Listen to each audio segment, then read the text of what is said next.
ഹരി ഓം. എല്ലാ സാധകർക്കും ഒരിക്കൽ കൂടി മീറ്റ് മീ മെഡിറ്റേഷൻ ചാനലിൻ്റെ മറ്റൊരു അധ്യായത്തിലേക്ക് സ്വാഗതം. നമ്മൾ സാധകർ ആധ്യാത്മികതയിലേക്ക് പ്രവേശിക്കുന്നത് പല കഥകളിലൂടെയായിരിക്കാം. നമ്മുടെ ചെറുപ്പകാലത്ത് കേട്ടു വളർന്ന കഥകളിലൂടെയായിരിക്കാം. ഒരു കുട്ടി അവൻ്റെ തുടക്കകാലം അല്ലെങ്കിൽ അവൻ്റെ അറിവ് സമ്പാദിക്കുന്നത് പോലെ തന്നെ നമ്മുടെ ജീവിതവും ആധ്യാത്മിക ജീവിതവും കഥകളിലൂടെയാണ്. കുറേയേറെ നമ്മൾ യാത്ര ചെയ്ത് തുടങ്ങിയതിന് ശേഷമായിരിക്കാം ആ കഥയിലെ സാരാംശം എന്താണ്, അല്ലെങ്കിൽ ആ ഋഷിമാരുടെ ഋഷി ദർശനം എന്താണ് ആ കഥകളിലൂടെ ഉദ്ദേശിച്ചിരിക്കുന്നതെന്നെല്ലാം നമുക്ക് തിരിച്ചറിയാൻ സാധിക്കുന്നത്. ആ സമയത്ത് അല്ലെങ്കിൽ ആ ദർശനങ്ങളെ നമ്മൾ മനസ്സിലാക്കാൻ ശ്രമിക്കുമ്പോഴാണ് ആ ഋഷി ദർശനങ്ങളുടെ ആ സാരാംശത്തെ നമ്മളിലേക്ക് പറഞ്ഞു തരാൻ ഗുരു നമ്മളുടെ മുന്നിലെത്തുന്നത്. ഗുരുദർശനങ്ങളെ നമുക്ക് മനസ്സിലാക്കണമെന്നുണ്ടെങ്കിൽ നമ്മളിൽ ഒരു അന്വേഷകൻ ഉണരണം. ആ അന്വേഷണ ബുദ്ധിയോടുകൂടി ഗുരു ദർശനങ്ങളെ സമീപിക്കുമ്പോൾ, അല്ലെങ്കിൽ ഗുരു നമുക്ക് മുന്നിൽ തുറന്നു വെച്ച ആ രചനകളെയോ ഗ്രന്ഥങ്ങളെയോ ഇതിനെല്ലാം നമ്മൾ മനസ്സിലാക്കാൻ ശ്രമിക്കുമ്പോഴാണ് യഥാർത്ഥത്തിൽ നമ്മുടെ മുന്നേ പോയ ഋഷിമാർ, അല്ലെങ്കിൽ നമുക്ക് മുന്നിലൂടെ യാത്ര ചെയ്ത ആ ഋഷിമാരുടെ ആശയങ്ങൾ നമ്മളിലേക്ക് എത്തുകയുള്ളൂ. അല്ലെങ്കിൽ അവരുദ്ദേശിച്ച ആ സത്യത്തെ നമുക്ക് തിരിച്ചറിയാനും അനുഭവിക്കാനും എല്ലാം സാധിക്കുകയുള്ളൂ. ഇന്ന് നമ്മൾ എത്തിച്ചേർന്നിരിക്കുന്നത് തിരുവനന്തപുരം ജില്ലയിലെ കല്ലിയൂരിലാണ്. ഇന്ന് നമ്മൾ പരിചയപ്പെടാൻ പോകുന്ന വ്യക്തിത്വവും നാരായണ ഗുരുദേവൻ്റെ ദർശനങ്ങളെ തൻ്റെ ജീവിതത്തിൽ ഉടനീളം പകർത്തുകയും പ്രചരിപ്പിക്കുകയും ചെയ്തുകൊണ്ടിരിക്കുന്ന ഒരു മഹാത്മാവാണ്. അദ്ദേഹം 800-ലേറെ പ്രഭാഷണങ്ങൾ പല ക്ഷേത്രങ്ങളിലും സാംസ്കാരിക വേദികളിലുമെല്ലാം അവതരിപ്പിച്ചിട്ടുണ്ട്. അദ്ദേഹത്തിൻ്റെ പേര് രാജേഷ് മണ്ണയ്ക്കൽ എന്നാണ്. നമുക്ക് അദ്ദേഹത്തെ നമ്മുടെ സത്സംഗത്തിലേക്ക് സ്വാഗതം ചെയ്യാം. നമസ്തേ. നമസ്കാരം. രാജേഷ്, ആധ്യാത്മികതയെ, അതിൻ്റെ തത്വങ്ങളെ മനസ്സിലാക്കിയവർ വിരളമാണ്. എന്നാൽ അതിനെ മനസ്സിലാക്കി ജനങ്ങളിലേക്ക്, സമൂഹത്തിലേക്ക് പ്രചരിപ്പിക്കുന്നവരും വളരെ വിരളം തന്നെയാണ്. അധികം പേര് അതിലേക്ക് വരാറില്ല. എങ്ങനെയാണ് ഈ ഒരു സാഹചര്യങ്ങളിലേക്ക് എത്തിപ്പെട്ടത്, അല്ലെങ്കിൽ ഈ ഒരു മേഖലയിലേക്ക് എത്തിപ്പെടാനുള്ള സാഹചര്യം എന്താണ്? എല്ലാവർക്കും ആദ്യമേ എൻ്റെ സാദര നമസ്കാരം.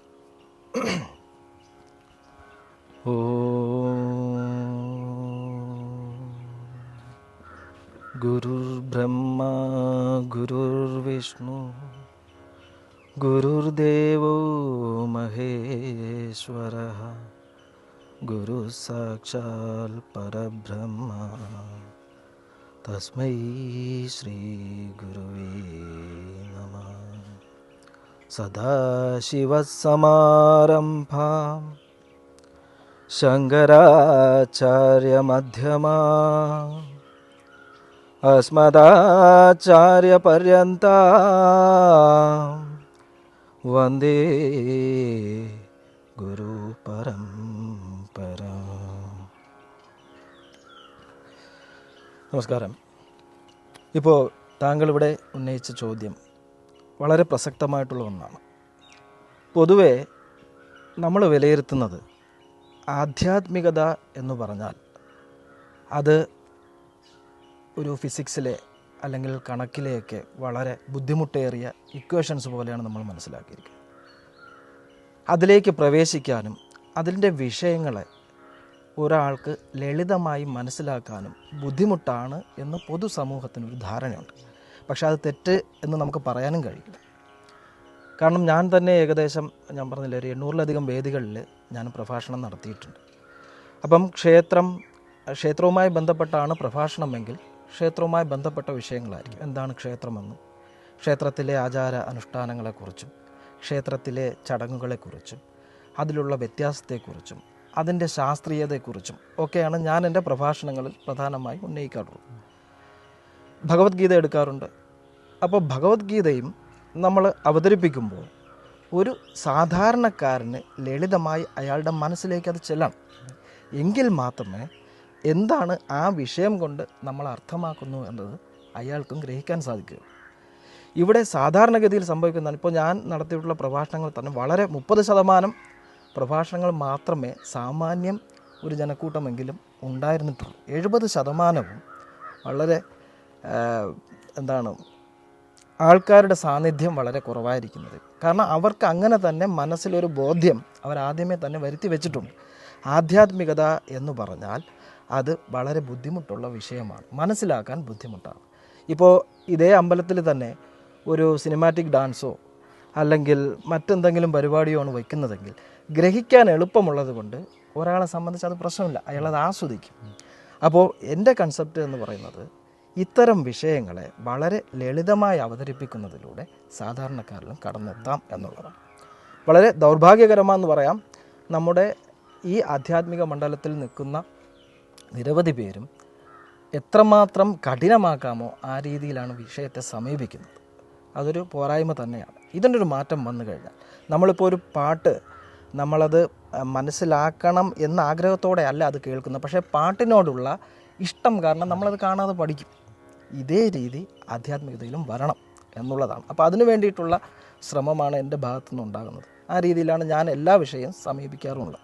കാരണം ഇത് നമ്മൾ ഒരു വിഷയത്തെക്കുറിച്ച് സംസാരിക്കുമ്പോൾ എതിരെ കേൾക്കുന്ന ആളിന് ശരിയാണല്ലോ എന്ന് അയാൾക്ക് അയാളുടെ അനുഭവത്തിൽ നിന്ന് ഒരു ബോധ്യമുണ്ടാക്കാൻ കഴിയണം. എങ്കിൽ അവിടെയാണ് നമ്മുടെ വിജയം എന്നുള്ളത്. അപ്പോൾ നേരത്തെ പറഞ്ഞതുപോലെ ഞാൻ എൻ്റെ കുടുംബം എന്ന് പറയുന്നത് ഒരു ആധ്യാത്മിക ബാക്ക്ഗ്രൗണ്ടൊന്നും ഉള്ള ഫാമിലി ഒന്നുമല്ല. നമ്മളൊരു സാധാരണ കുടുംബത്തിൽ ജനിച്ചു, വളരെ ദാരിദ്ര്യത്തിലൊക്കെ വളർന്നു വന്ന സാഹചര്യം. അപ്പോൾ നമ്മളെ സംബന്ധിച്ച് നമ്മുടെ ആഹാരമാണ് അവിടെ ഫസ്റ്റ് പ്രിഫറൻസ് നമുക്കുള്ളത്, അല്ലേ? അപ്പോൾ അതിനു വേണ്ടി തന്നെ നമ്മൾ നോക്കിക്കൊണ്ടിരിക്കും. അതിനു വേണ്ടിയുള്ള പണിയും കാര്യങ്ങളിലൊക്കെ നമ്മൾ വ്യാപൃതരായിരിക്കും. ഞാൻ ഹിന്ദി സാഹിത്യത്തിലാണ് MA MPhil വരെ ചെയ്തിട്ടുണ്ട്. അപ്പോൾ സ്വാഭാവികമായി അത് കഴിഞ്ഞ ഉടനെ ഞാനൊരു ജോലി, കാരണം വീട്ടിലെ സാഹചര്യം അങ്ങനെയാണ്, അപ്പോൾ അതിനുവേണ്ടി ഞാൻ ശ്രമിക്കുകയും ആ രീതിയിലുള്ള ജോലി, ആധ്യാത്മികമായി യാതൊരു ബന്ധവും വരാത്ത രീതിയിലുള്ള ജോലികളിലാണ് ഞാൻ വ്യാപൃതനായിരുന്നത്. പക്ഷേ നമ്മൾ കൂടുതലായി പഠിക്കുകയും വായിക്കുകയും നിരവധി പ്രഭാഷണങ്ങളും കാര്യങ്ങളും കേൾക്കുകയും ഒക്കെ ചെയ്യുമ്പോൾ നമ്മുടെ മനസ്സിലും ഇതുപോലെ ഒരു സംശയം, പല വിഷയത്തെക്കുറിച്ചും സംശയമുണ്ടാകും. അപ്പോൾ ആ സംശയം ദൂരീകരണത്തിന് നമ്മൾ വീണ്ടും മറ്റു ഗുരുക്കന്മാരെ സമീപിക്കും, അല്ലെങ്കിൽ അത്തരത്തിലുള്ള പ്രഭാഷണങ്ങൾ കേൾക്കും. ഇന്നിപ്പം ഇൻ്റർനെറ്റിൻ്റെ യുഗമൊക്കെ ആയതുകൊണ്ട് തന്നെ നമുക്ക് കൂടുതലായിട്ട് ആക്സസിബിലിറ്റി കൂടുതലായിട്ടുണ്ട്. മുമ്പത്തെ പോലെയല്ല. നമുക്ക് മുമ്പ് സ്കൂളിൽ പഠിക്കുമ്പോൾ തന്നെ ഒരു വിഷയത്തെ സംബന്ധിച്ച് നമുക്ക് എന്തെങ്കിലും ആധികാരികമായ ഒരു വിവരം കിട്ടണമെങ്കിൽ നമ്മുടെ പഠിപ്പിക്കുന്ന സാറ് പറഞ്ഞു തരണം, അല്ലെങ്കിൽ നമുക്കത് കിട്ടാനായിട്ട് സാധ്യത കുറവാണ്. ഇന്ന് അങ്ങനെയല്ല, എന്തിനെക്കുറിച്ചും വിവരം നമുക്ക് ലഭ്യമാണ്. അപ്പോൾ ഇത്തരത്തിലുള്ള കാര്യങ്ങളെല്ലാം, പുസ്തകങ്ങൾ, ഇത്തരത്തിലുള്ള മഹാന്മാരുടെ പ്രഭാഷണങ്ങൾ, അതുപോലെ തന്നെ എൻ്റെ സംശയങ്ങളെ ഞാൻ തന്നെ ഓരോ ഇപ്പോൾ ഇൻ്റർനെറ്റിലായാലും അല്ലെങ്കിൽ മറ്റു പുസ്തകങ്ങളൊക്കെ പരതി അതിന് ഞാൻ തന്നെ ആശ്വാസം കണ്ടെത്തി ഞാൻ തന്നെ സ്വന്തമായിട്ട് ഒരു രീതി വികസിപ്പിച്ചെടുത്തു. അതിൻ്റെ അടിസ്ഥാനത്തിലാണ് ഞാൻ എൻ്റെ പ്രഭാഷണവും നിർവഹിക്കുന്നത്. അപ്പോൾ ഏകദേശം 10-12 വർഷത്തിലധികമായിട്ട് ഞാൻ ഈ ഒരു മേഖലയിലുണ്ട്. 800-ലധികം പ്രഭാഷണങ്ങൾ നടത്തിക്കഴിഞ്ഞു. അതിൽ ഏകദേശം 600-ൽ കൂടുതലും ക്ഷേത്രങ്ങളുമായി ബന്ധപ്പെട്ടാണ്. ക്ഷേത്രം എന്ന വിഷയത്തെക്കുറിച്ചാണ്. ഭഗവത്ഗീതയും ഒരുപാട് പ്രഭാഷണം നടത്തിയിട്ടുണ്ട്.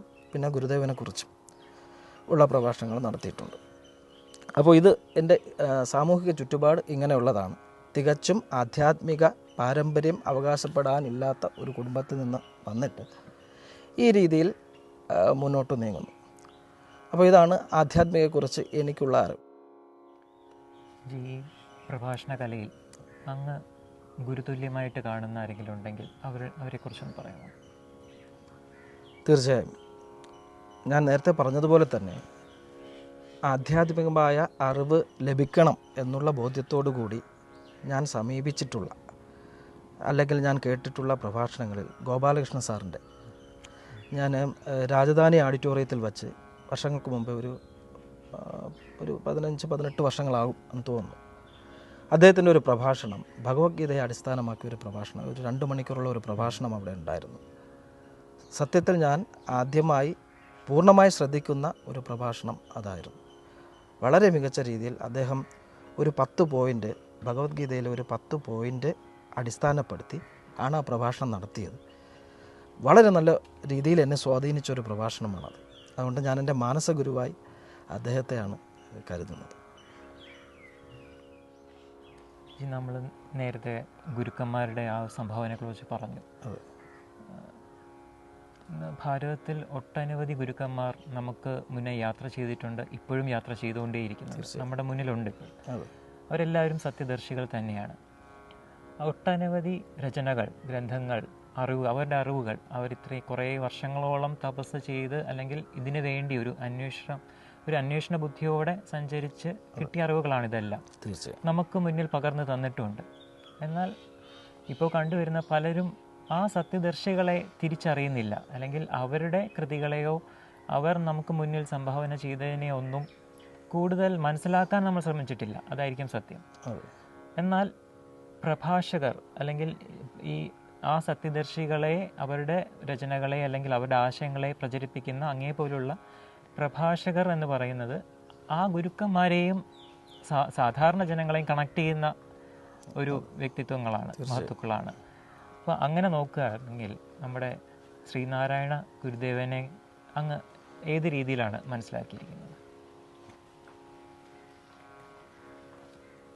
താങ്കളുടെ ചോദ്യം വളരെ പ്രസക്തമായിട്ടുള്ളൊരു ചോദ്യമാണ്. കാരണം ഒരു സാമാന്യ ജനവിഭാഗത്തെ സംബന്ധിച്ച് ഇപ്പോൾ നമ്മൾ സ്കൂളിൽ പഠിക്കുമ്പോൾ തന്നെ ശ്രീനാരായണ ഗുരുദേവനെക്കുറിച്ച് ഞാനും താങ്കളും എല്ലാം പഠിച്ചിട്ടുണ്ട്.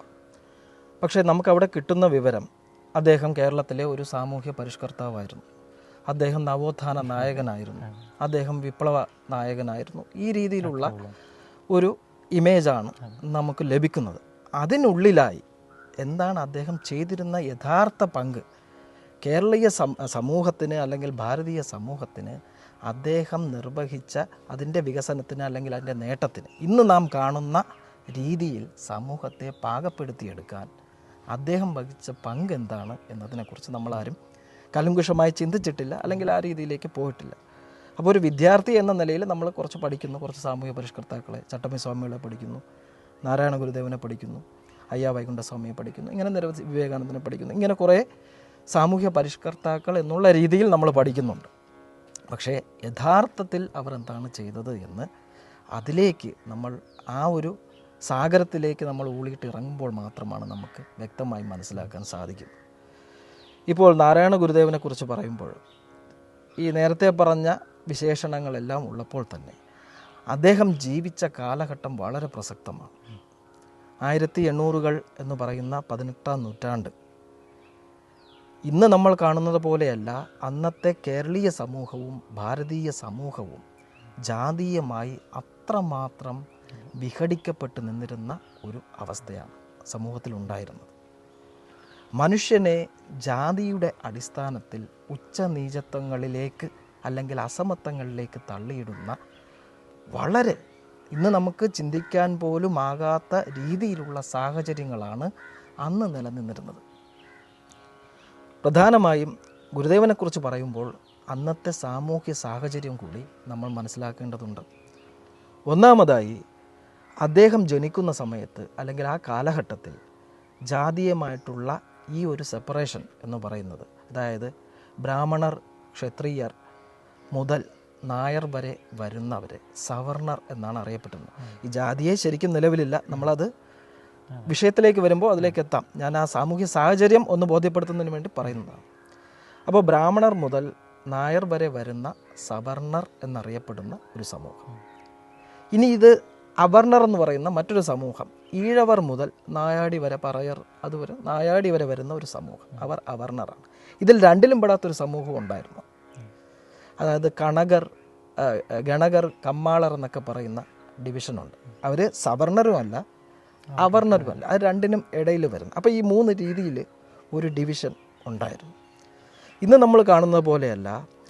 ഈ ആദ്യം പറഞ്ഞ സവർണരുടെ കയ്യിലായിരുന്നു ആ രാജ്യത്തിൻ്റെ പ്രധാനപ്പെട്ട വരുമാന സ്രോതസ്സുകളെല്ലാം. എന്ന് പറഞ്ഞാൽ കൃഷി നിലം അവരാണ് കൈവശം വയ്ക്കുന്നത്. അവിടെ പണിയെടുക്കേണ്ടത് ഈ അവർണരാണ്. അവിടെ പണിയെടുക്കുന്നതിന് പോലും അവർ കരം കൊടുക്കേണ്ടി വന്നു, ചുങ്കം കൊടുക്കേണ്ടി വന്നിരുന്നു എന്നുള്ളതാണ്. 2, 16 വയസ്സിനും 35 വയസ്സിനും ഇടയിലുള്ള യുവതികൾ, അവർണ യുവതികൾ മുലക്കരം നൽകേണ്ടി വന്നിരുന്നു. ഇങ്ങനെയൊക്കെയാണ് ടാക്സ് പിരിച്ചിരുന്നത്. അപ്പോൾ ഇങ്ങനെ മുലക്കരം, എന്ത് ജോലിയും നമ്മൾ ചെയ്താലും, ഇപ്പോൾ പുരമേയുന്ന ജോലിയാണെങ്കിൽ അതിലും കരമുണ്ട്, കൃഷിപ്പണിയാണെങ്കിലും അതിലും കരമുണ്ട്, വണ്ടി ഓടിക്കുന്ന പണിയാണെങ്കിലും അതിലും കരമുണ്ട്. അപ്പോൾ ഏത് തരം തൊഴിലിനും കരമേർപ്പെടുത്തിക്കൊണ്ട് സ്വന്തം ഖജനാവ് അല്ലെങ്കിൽ ജന്മിമാർ അവരവരുടെ ഖജനാവ് വീർപ്പിച്ചു കൊണ്ടിരുന്ന ഒരു സാമൂഹിക സ്ഥിതിവിശേഷമാണെന്ന് നിലവിലിരുന്നത്. ആ സമയത്താണ് ഇദ്ദേഹം ജനിക്കുന്നത്. അപ്പോൾ ഞാൻ നേരത്തെ പറഞ്ഞതുപോലെ ഈ നായർ വരെ വരുന്ന, ബ്രാഹ്മണർ മുതൽ നായർ വരെ വരുന്ന കാറ്റഗറിയിലുള്ള സവർണർ എന്ന് പറയുന്നവർക്ക് ആരാധനാമൂർത്തികളും സവർണറായിട്ടുള്ള ആരാധനാമൂർത്തികളാണ്. ഇപ്പോൾ ശിവൻ, വിഷ്ണു, ബ്രഹ്മാവ്, ദേവി ഇങ്ങനെയുള്ള ആരാധനാമൂർത്തികളായിരുന്നു അവർക്കുണ്ടായിരുന്നത്. മറിച്ച് അവർണറിലേക്ക് വരുമ്പോൾ അവരുടെ ആരാധന സമ്പ്രദായം തന്നെ വ്യത്യസ്തമായിരുന്നു.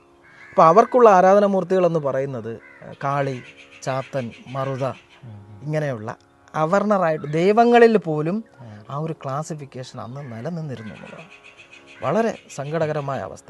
2, ഈ അവർണറിൽ വരുന്നവർ ആരാധിക്കുന്ന ഈ കാളിയും ചാത്തനും മറുതയ്ക്കും ഒക്കെ അവർ നൽകുന്ന നിവേദ്യത്തിലും കള്ളായിരുന്നു പ്രധാനപ്പെട്ട നിവേദ്യം.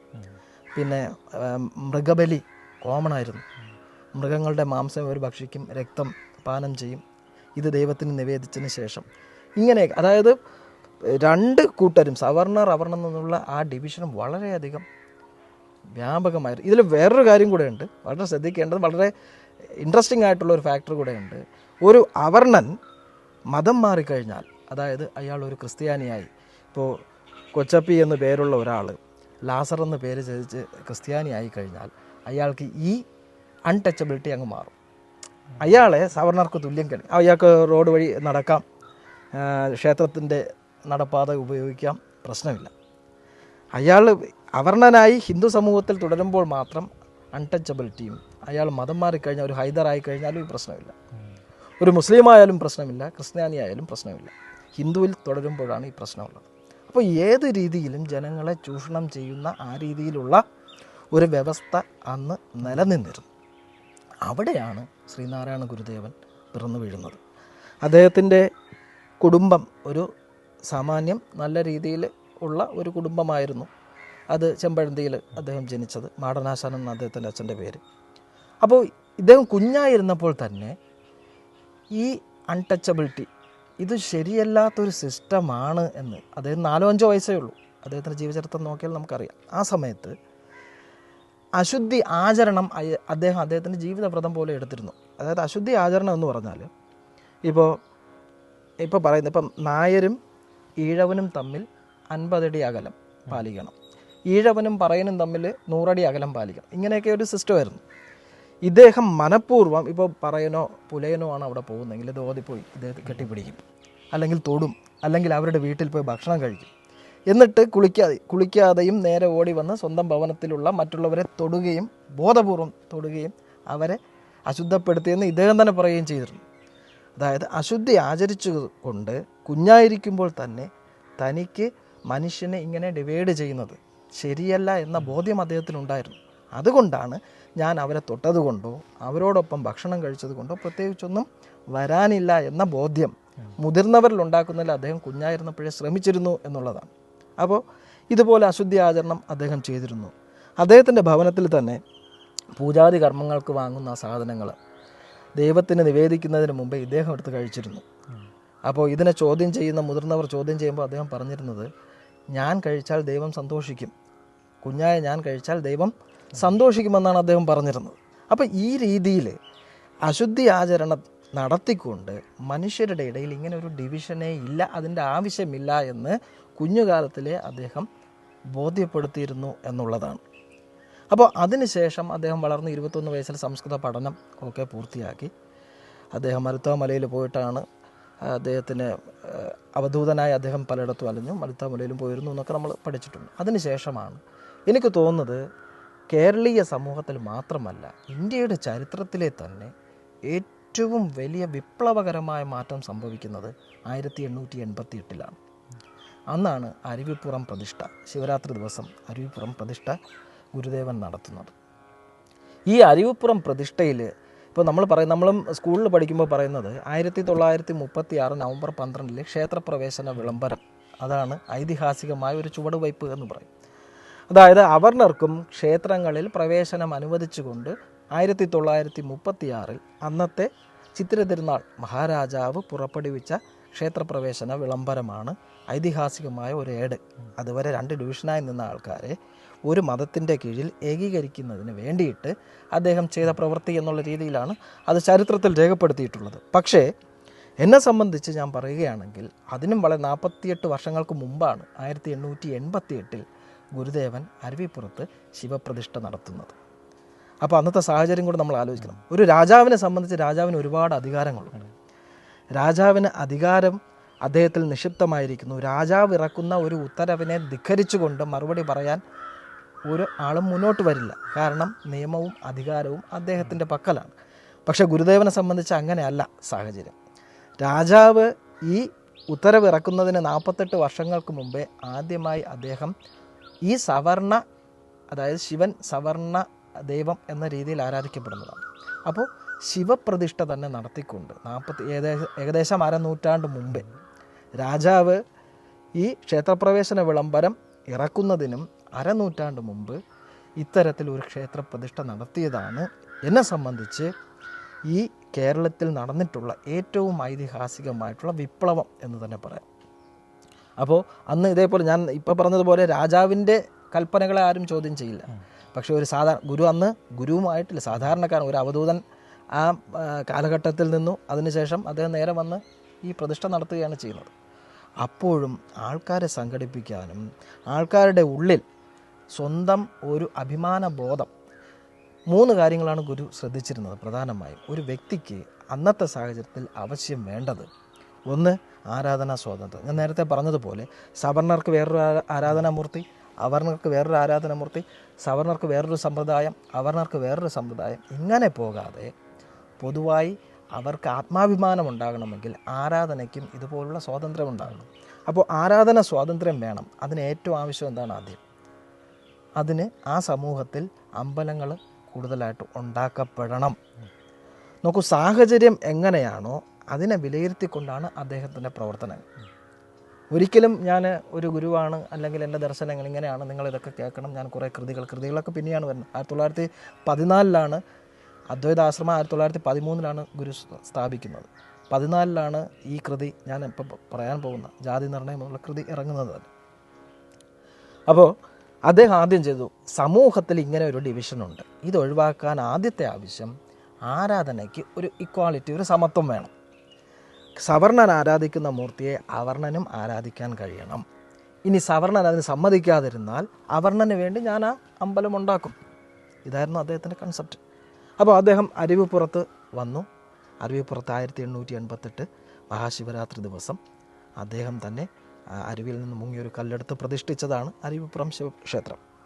അപ്പോൾ ഇത്തരത്തിലൊരു ശിവപ്രതിഷ്ഠ നടത്തിയതിലൂടെ അന്ന് നിലനിന്നിരുന്ന സാമൂഹിക സാഹചര്യങ്ങളെ പൂർണ്ണമായും വെല്ലുവിളിച്ചുകൊണ്ട് പുതിയൊരു ചരിത്രം കുറിക്കാൻ അദ്ദേഹത്തിന് കഴിഞ്ഞു. അതിനും 48 വർഷങ്ങൾക്ക് ശേഷമാണ് മഹാരാജാവ് ക്ഷേത്രപ്രവേശന വിളംബരം തന്നെ പുറപ്പെടുവിക്കുന്നത്. നോക്കൂ, ഏകദേശം 48 52 ഇടത്ത് അദ്ദേഹം പ്രതിഷ്ഠ തന്നെ നടത്തിയിട്ടുണ്ട്. അപ്പോൾ ആ കാലഘട്ടത്തിൽ ക്ഷേത്രം അനിവാര്യമാണ്.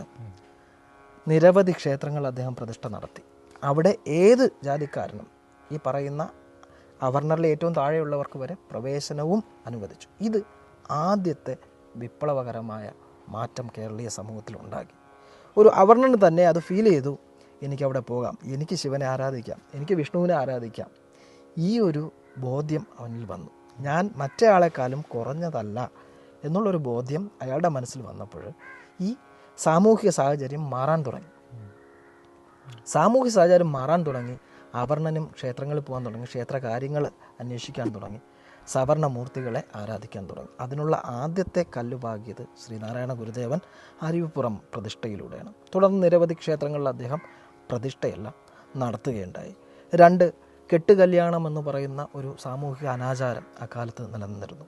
അത് നായർ കുടുംബങ്ങളിലും ഈഴവ കുടുംബങ്ങളിലും വരെയും ഇത് കൊണ്ടാടിയിരുന്നു. ഈ കെട്ടുകല്യാണം എന്ന് വെച്ചാൽ ഒരു കല്യാണമല്ല, പക്ഷേ ഒരു കല്യാണത്തിന് തുല്യമായിട്ടുള്ള എല്ലാ ചടങ്ങുകളും നടത്തി വളരെ വിപുലമായി ദിവസങ്ങളെടുത്ത് ആചരിക്കുന്ന ഒരു ചടങ്ങാണ്. വലിയ ധനവ്യയം അതിനുവേണ്ടി ആവശ്യമായിട്ട് വരുന്നുണ്ട്.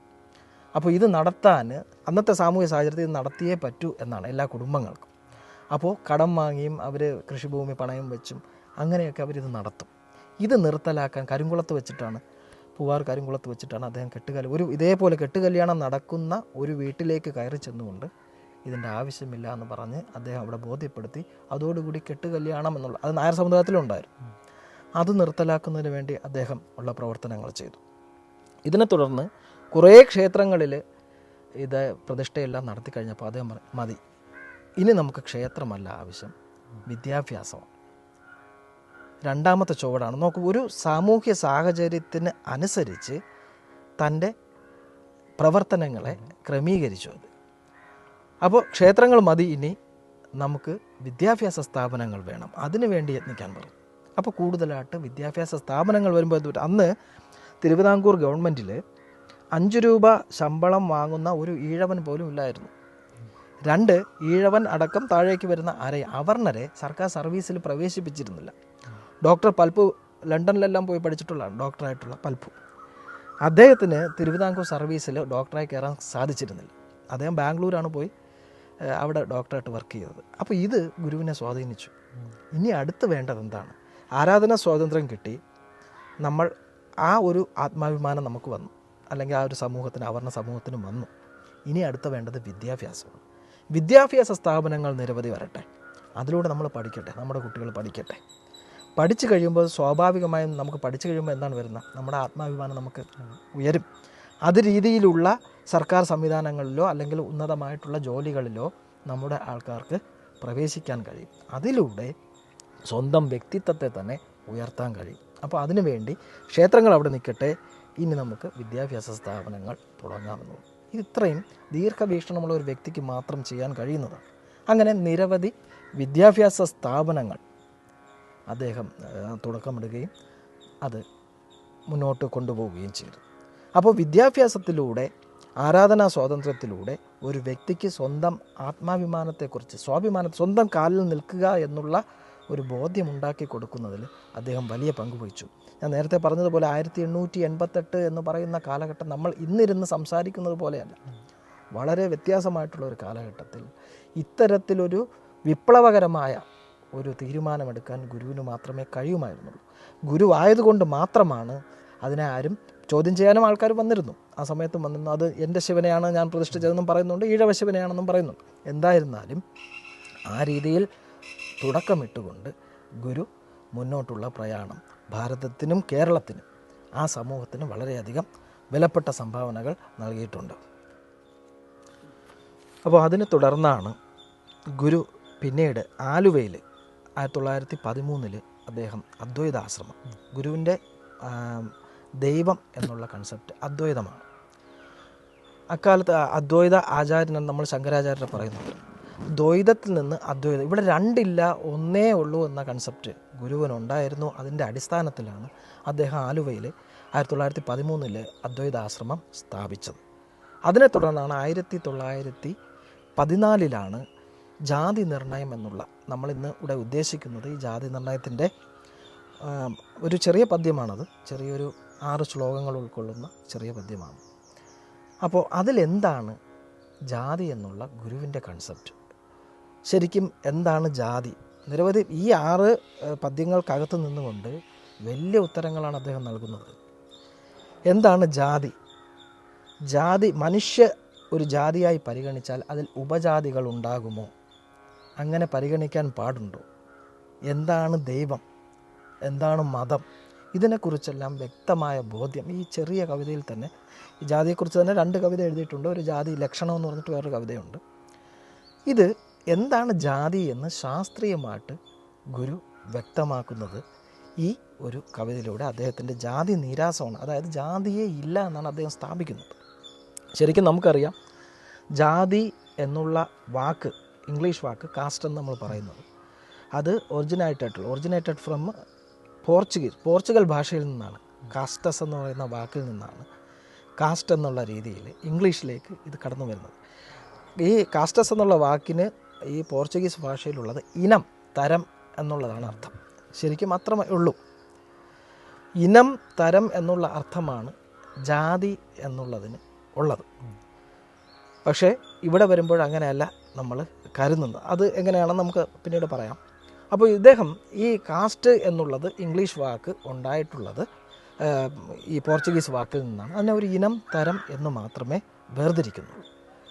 അപ്പോൾ ഇവിടെ വരുമ്പോൾ മനുഷ്യരെ നമ്മൾ പല ജാതികളായിട്ടും അതിനെ അവാന്തര ജാതി, അതിനകത്ത് ജാതി, അതിനെ വീണ്ടും സ്പ്ലിറ്റ് ചെയ്ത് ഇത് ബ്രിട്ടീഷേഴ്സ് ബോധപൂർവം സൃഷ്ടിച്ചതാണ്. വർണ്ണം വേറെയാണ്. വർണ്ണം എന്താണെന്ന് ഞാൻ പറയാം. വർണ്ണവും ജാതിയും തന്നെ നമ്മൾ കൂട്ടിക്കുഴയ്ക്കുകയാണ് ചെയ്തത്. വർണ്ണം നമ്മുടെ സംഭാവനയാണ്. ഹൈന്ദവ ധർമ്മത്തിൻ്റെ അല്ലെങ്കിൽ സനാതന ധർമ്മത്തിൻ്റെ സംഭാവനയാണ് വർണ്ണം എന്നുള്ളത്. അത് നമ്മുടെ ധർമ്മത്തിൽ തന്നെ പറയുന്നതാണ്. പക്ഷെ ജാതി നമ്മുടേതല്ല. നിങ്ങൾക്ക് ഏത് പുസ്തകം എടുത്തും ലക്ഷക്കണക്കിന് പുസ്തകം നമ്മുടേതായിട്ടുണ്ട്. ലക്ഷക്കണക്കിന് പുസ്തകങ്ങൾ, വേദങ്ങളും ഉപനിഷത്തുകളും സ്മൃതികളും ഇതിഹാസങ്ങളും ഒക്കെ എടുത്ത് നമുക്ക് പറയാം. പക്ഷെ ഒരിടത്ത് പോലും ജാതി ഒരു ഇനം എന്നുള്ള രീതിയിൽ രേഖപ്പെടുത്തിയിട്ടുണ്ടാവും, അത് ഞാനില്ലെന്ന്. പക്ഷേ മനുഷ്യനെ വേർതിരിക്കാൻ ജാതി എന്നുള്ളത് ഒരു പുസ്തകത്തിലും കാണും, എഴുതി തരുന്നത്. പക്ഷേ ഇന്ന് ബോധപൂർവം നമ്മൾ പറയുന്ന വേറെ രീതിയിലാണ് അതിനെ അവതരിപ്പിക്കുന്നത്. ജാതി എന്നത് ബോധ്യപ്പെടുത്താൻ ഒരു പുസ്തകത്തിലും ഇനം എന്നുള്ളത് അല്ലെങ്കിൽ തരം എന്നതിനെക്കുറിച്ചല്ലാതെ മനുഷ്യനെ വേർതിരിക്കുന്നതാണ് ജാതി എന്ന് നമ്മുടെ ഒരു പുസ്തകത്തിലും ഇല്ല. വർണ്ണം നമ്മുടെ പുസ്തകത്തിലുണ്ട്. വർണ്ണം നമ്മൾ അക്സെപ്റ്റ് ചെയ്യുന്നതാണ്. എന്താണ് വർണ്ണമെന്നും നമുക്ക് വഴിയെ പറയാം. അപ്പോൾ ഇതിൽ ജാതി എന്ന് പറയുന്നത് ജന്മനാൽ കിട്ടുന്നതിനെ നമുക്ക് വേണമെങ്കിൽ ജാതി എന്ന് പറയാം. ജനനം കൊണ്ടുണ്ടാകുന്ന ജാതി, ജനനം കൊണ്ടുണ്ടാകുകയും മരണം വരെ നിലനിന്ന് പോരുകയും ചെയ്യുന്ന ജാതി. അങ്ങനെയാണെങ്കിൽ മനുഷ്യൻ ഒരു ജാതി, പറവകൾ ഒരു ജാതി, ഉരകങ്ങൾ ഒരു ജാതി, മൃഗങ്ങൾ ഒരു ജാതി, ഇങ്ങനെ നമുക്ക് കാറ്റഗറൈസ് ചെയ്യാം. അങ്ങനെയാണ് പല ജാതികളുണ്ട്. പക്ഷേ മനുഷ്യനകത്ത് ജാതിയില്ല. മനുഷ്യൻ എന്നുള്ളൊരു ജാതിയുണ്ട്, മനുഷ്യനകത്ത് മറ്റു ജാതിയില്ല. അല്ലെങ്കിൽ പറവകളെന്നോ ഉരകങ്ങളെന്നോ ഒക്കെ പോലെ ക്ലാസിഫൈ ചെയ്യാം, തരംതിരിക്കാം. ഈ തരമാണ് ആ പോർച്ചുഗീസ് ഭാഷയിലും ഉപയോഗിച്ചിട്ടുള്ളത്. പക്ഷേ ബ്രിട്ടീഷേഴ്സ് എന്ത് ചെയ്തു? അതിനെ നേരെ കാസ്റ്റ് എന്നുള്ള രീതിയിൽ നമ്മുടെ ഈ ഇതിനെ ഡിവൈഡ് ചെയ്യാനായിട്ട് ഉണ്ടാക്കി എന്നുള്ളത്. വർണ്ണത്തിന് നേരെ അവർ വർണ്ണത്തിൽ എന്ത് ചെയ്തെന്ന് വെച്ച് കഴിഞ്ഞാൽ വർണ്ണത്തിനെ കാസ്റ്റിൻ്റെ ഫാൻസി ഡ്രസ്സ് ഇട്ടിട്ട് അവർ നടത്തുകയാണ് ചെയ്തത്. നമ്മുടെ സമൂഹത്തിനകത്ത് ചെയ്യുകയാണ് ചെയ്തത്. അതൊരു സ്പ്ലിറ്റ് ഉണ്ടാക്കാൻ വേണ്ടി മാത്രം അവർ ബോധപൂർവം ചെയ്തത്. വർണ്ണമെന്ന് പറഞ്ഞാൽ എന്താണെന്ന് വെച്ച് കഴിഞ്ഞാൽ ഒരാൾക്ക് തൻ്റെ തൊഴിൽ നിർണ്ണയിക്കാനുള്ള അധികാരമാണ് വർണ്ണം. ഇത്രയും മനസ്സിലായി, സിമ്പിളായിട്ട് പറയുകയാണ്, അത്രയേ ഉള്ളൂ വർണ്ണം. ഞാൻ എന്ത് തൊഴിലെടുക്കണമെന്ന് ഞാൻ നിർണ്ണയിക്കുന്നതാണ് എൻ്റെ വർണ്ണം. അതോടുകൂടി എൻ്റെ വർണ്ണം ആരംഭിക്കുകയാണ് അവിടെ.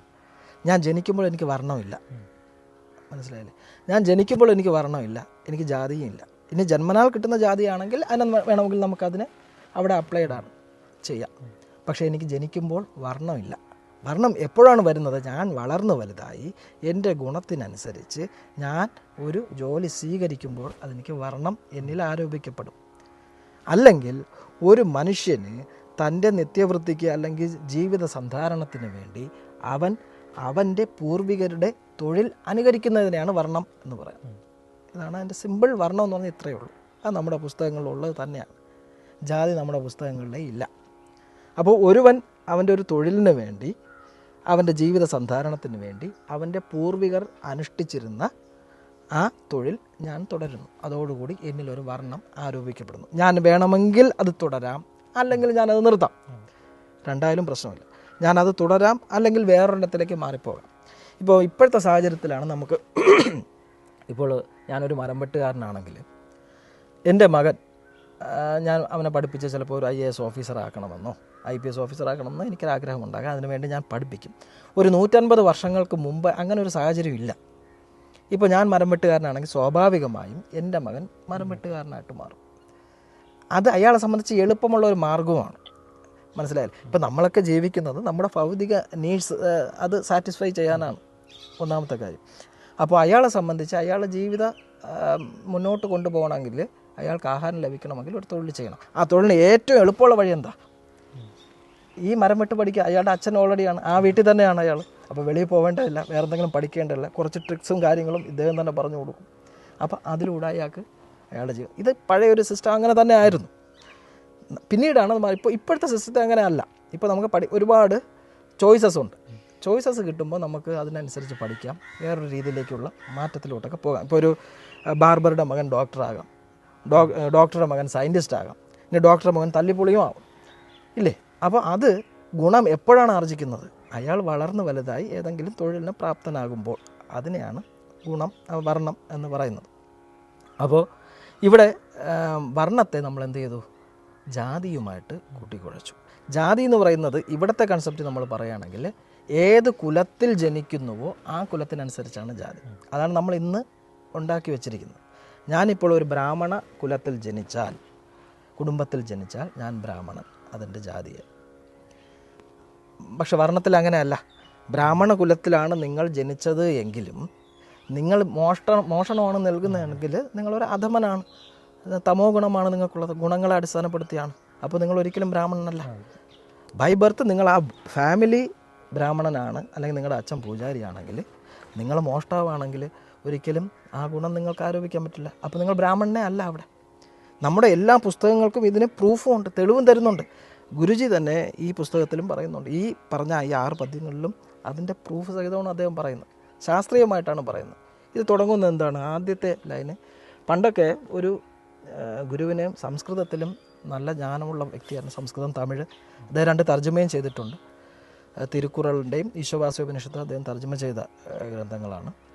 പിന്നെ അല്ലാതെ തന്നെ നമ്മുടെ പ്രബോധനാത്മകമായിട്ടുള്ള ഗ്രന്ഥങ്ങൾ പെടുന്നതാണ് നമ്മുടെ ജാതി നിർണയം. അങ്ങനെയുള്ള 7 പുസ്തകങ്ങളുണ്ട്. 32 സ്തോത്രകൃതികൾ, ദേവീ ദേവന്മാരെ. ഇത് ആദ്യത്തെ സ്റ്റെപ്പാണ്.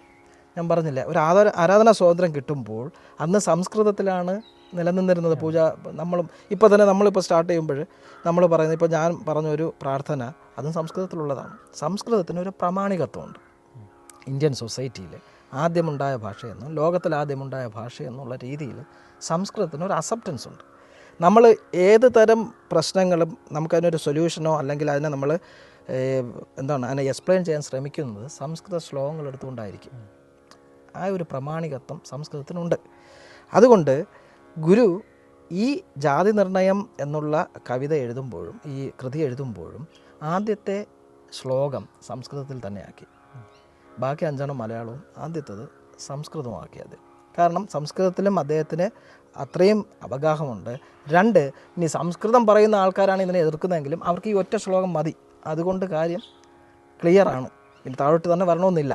അപ്പം അതിന് വേണ്ടിയിട്ട് അദ്ദേഹം ആദ്യത്തേത് സംസ്കൃതത്തിലാണ് ഈ ശ്ലോകം എഴുതിയിട്ടുള്ളത്. അതിലിങ്ങനെ തുടങ്ങുന്നത് ശ്രീനാരായണ ഗുരുദേവനാൽ രചിതമായിട്ടുള്ള ജാതി നിർണയം എന്ന കൃതി ഞാനിവിടെ വായിക്കാം.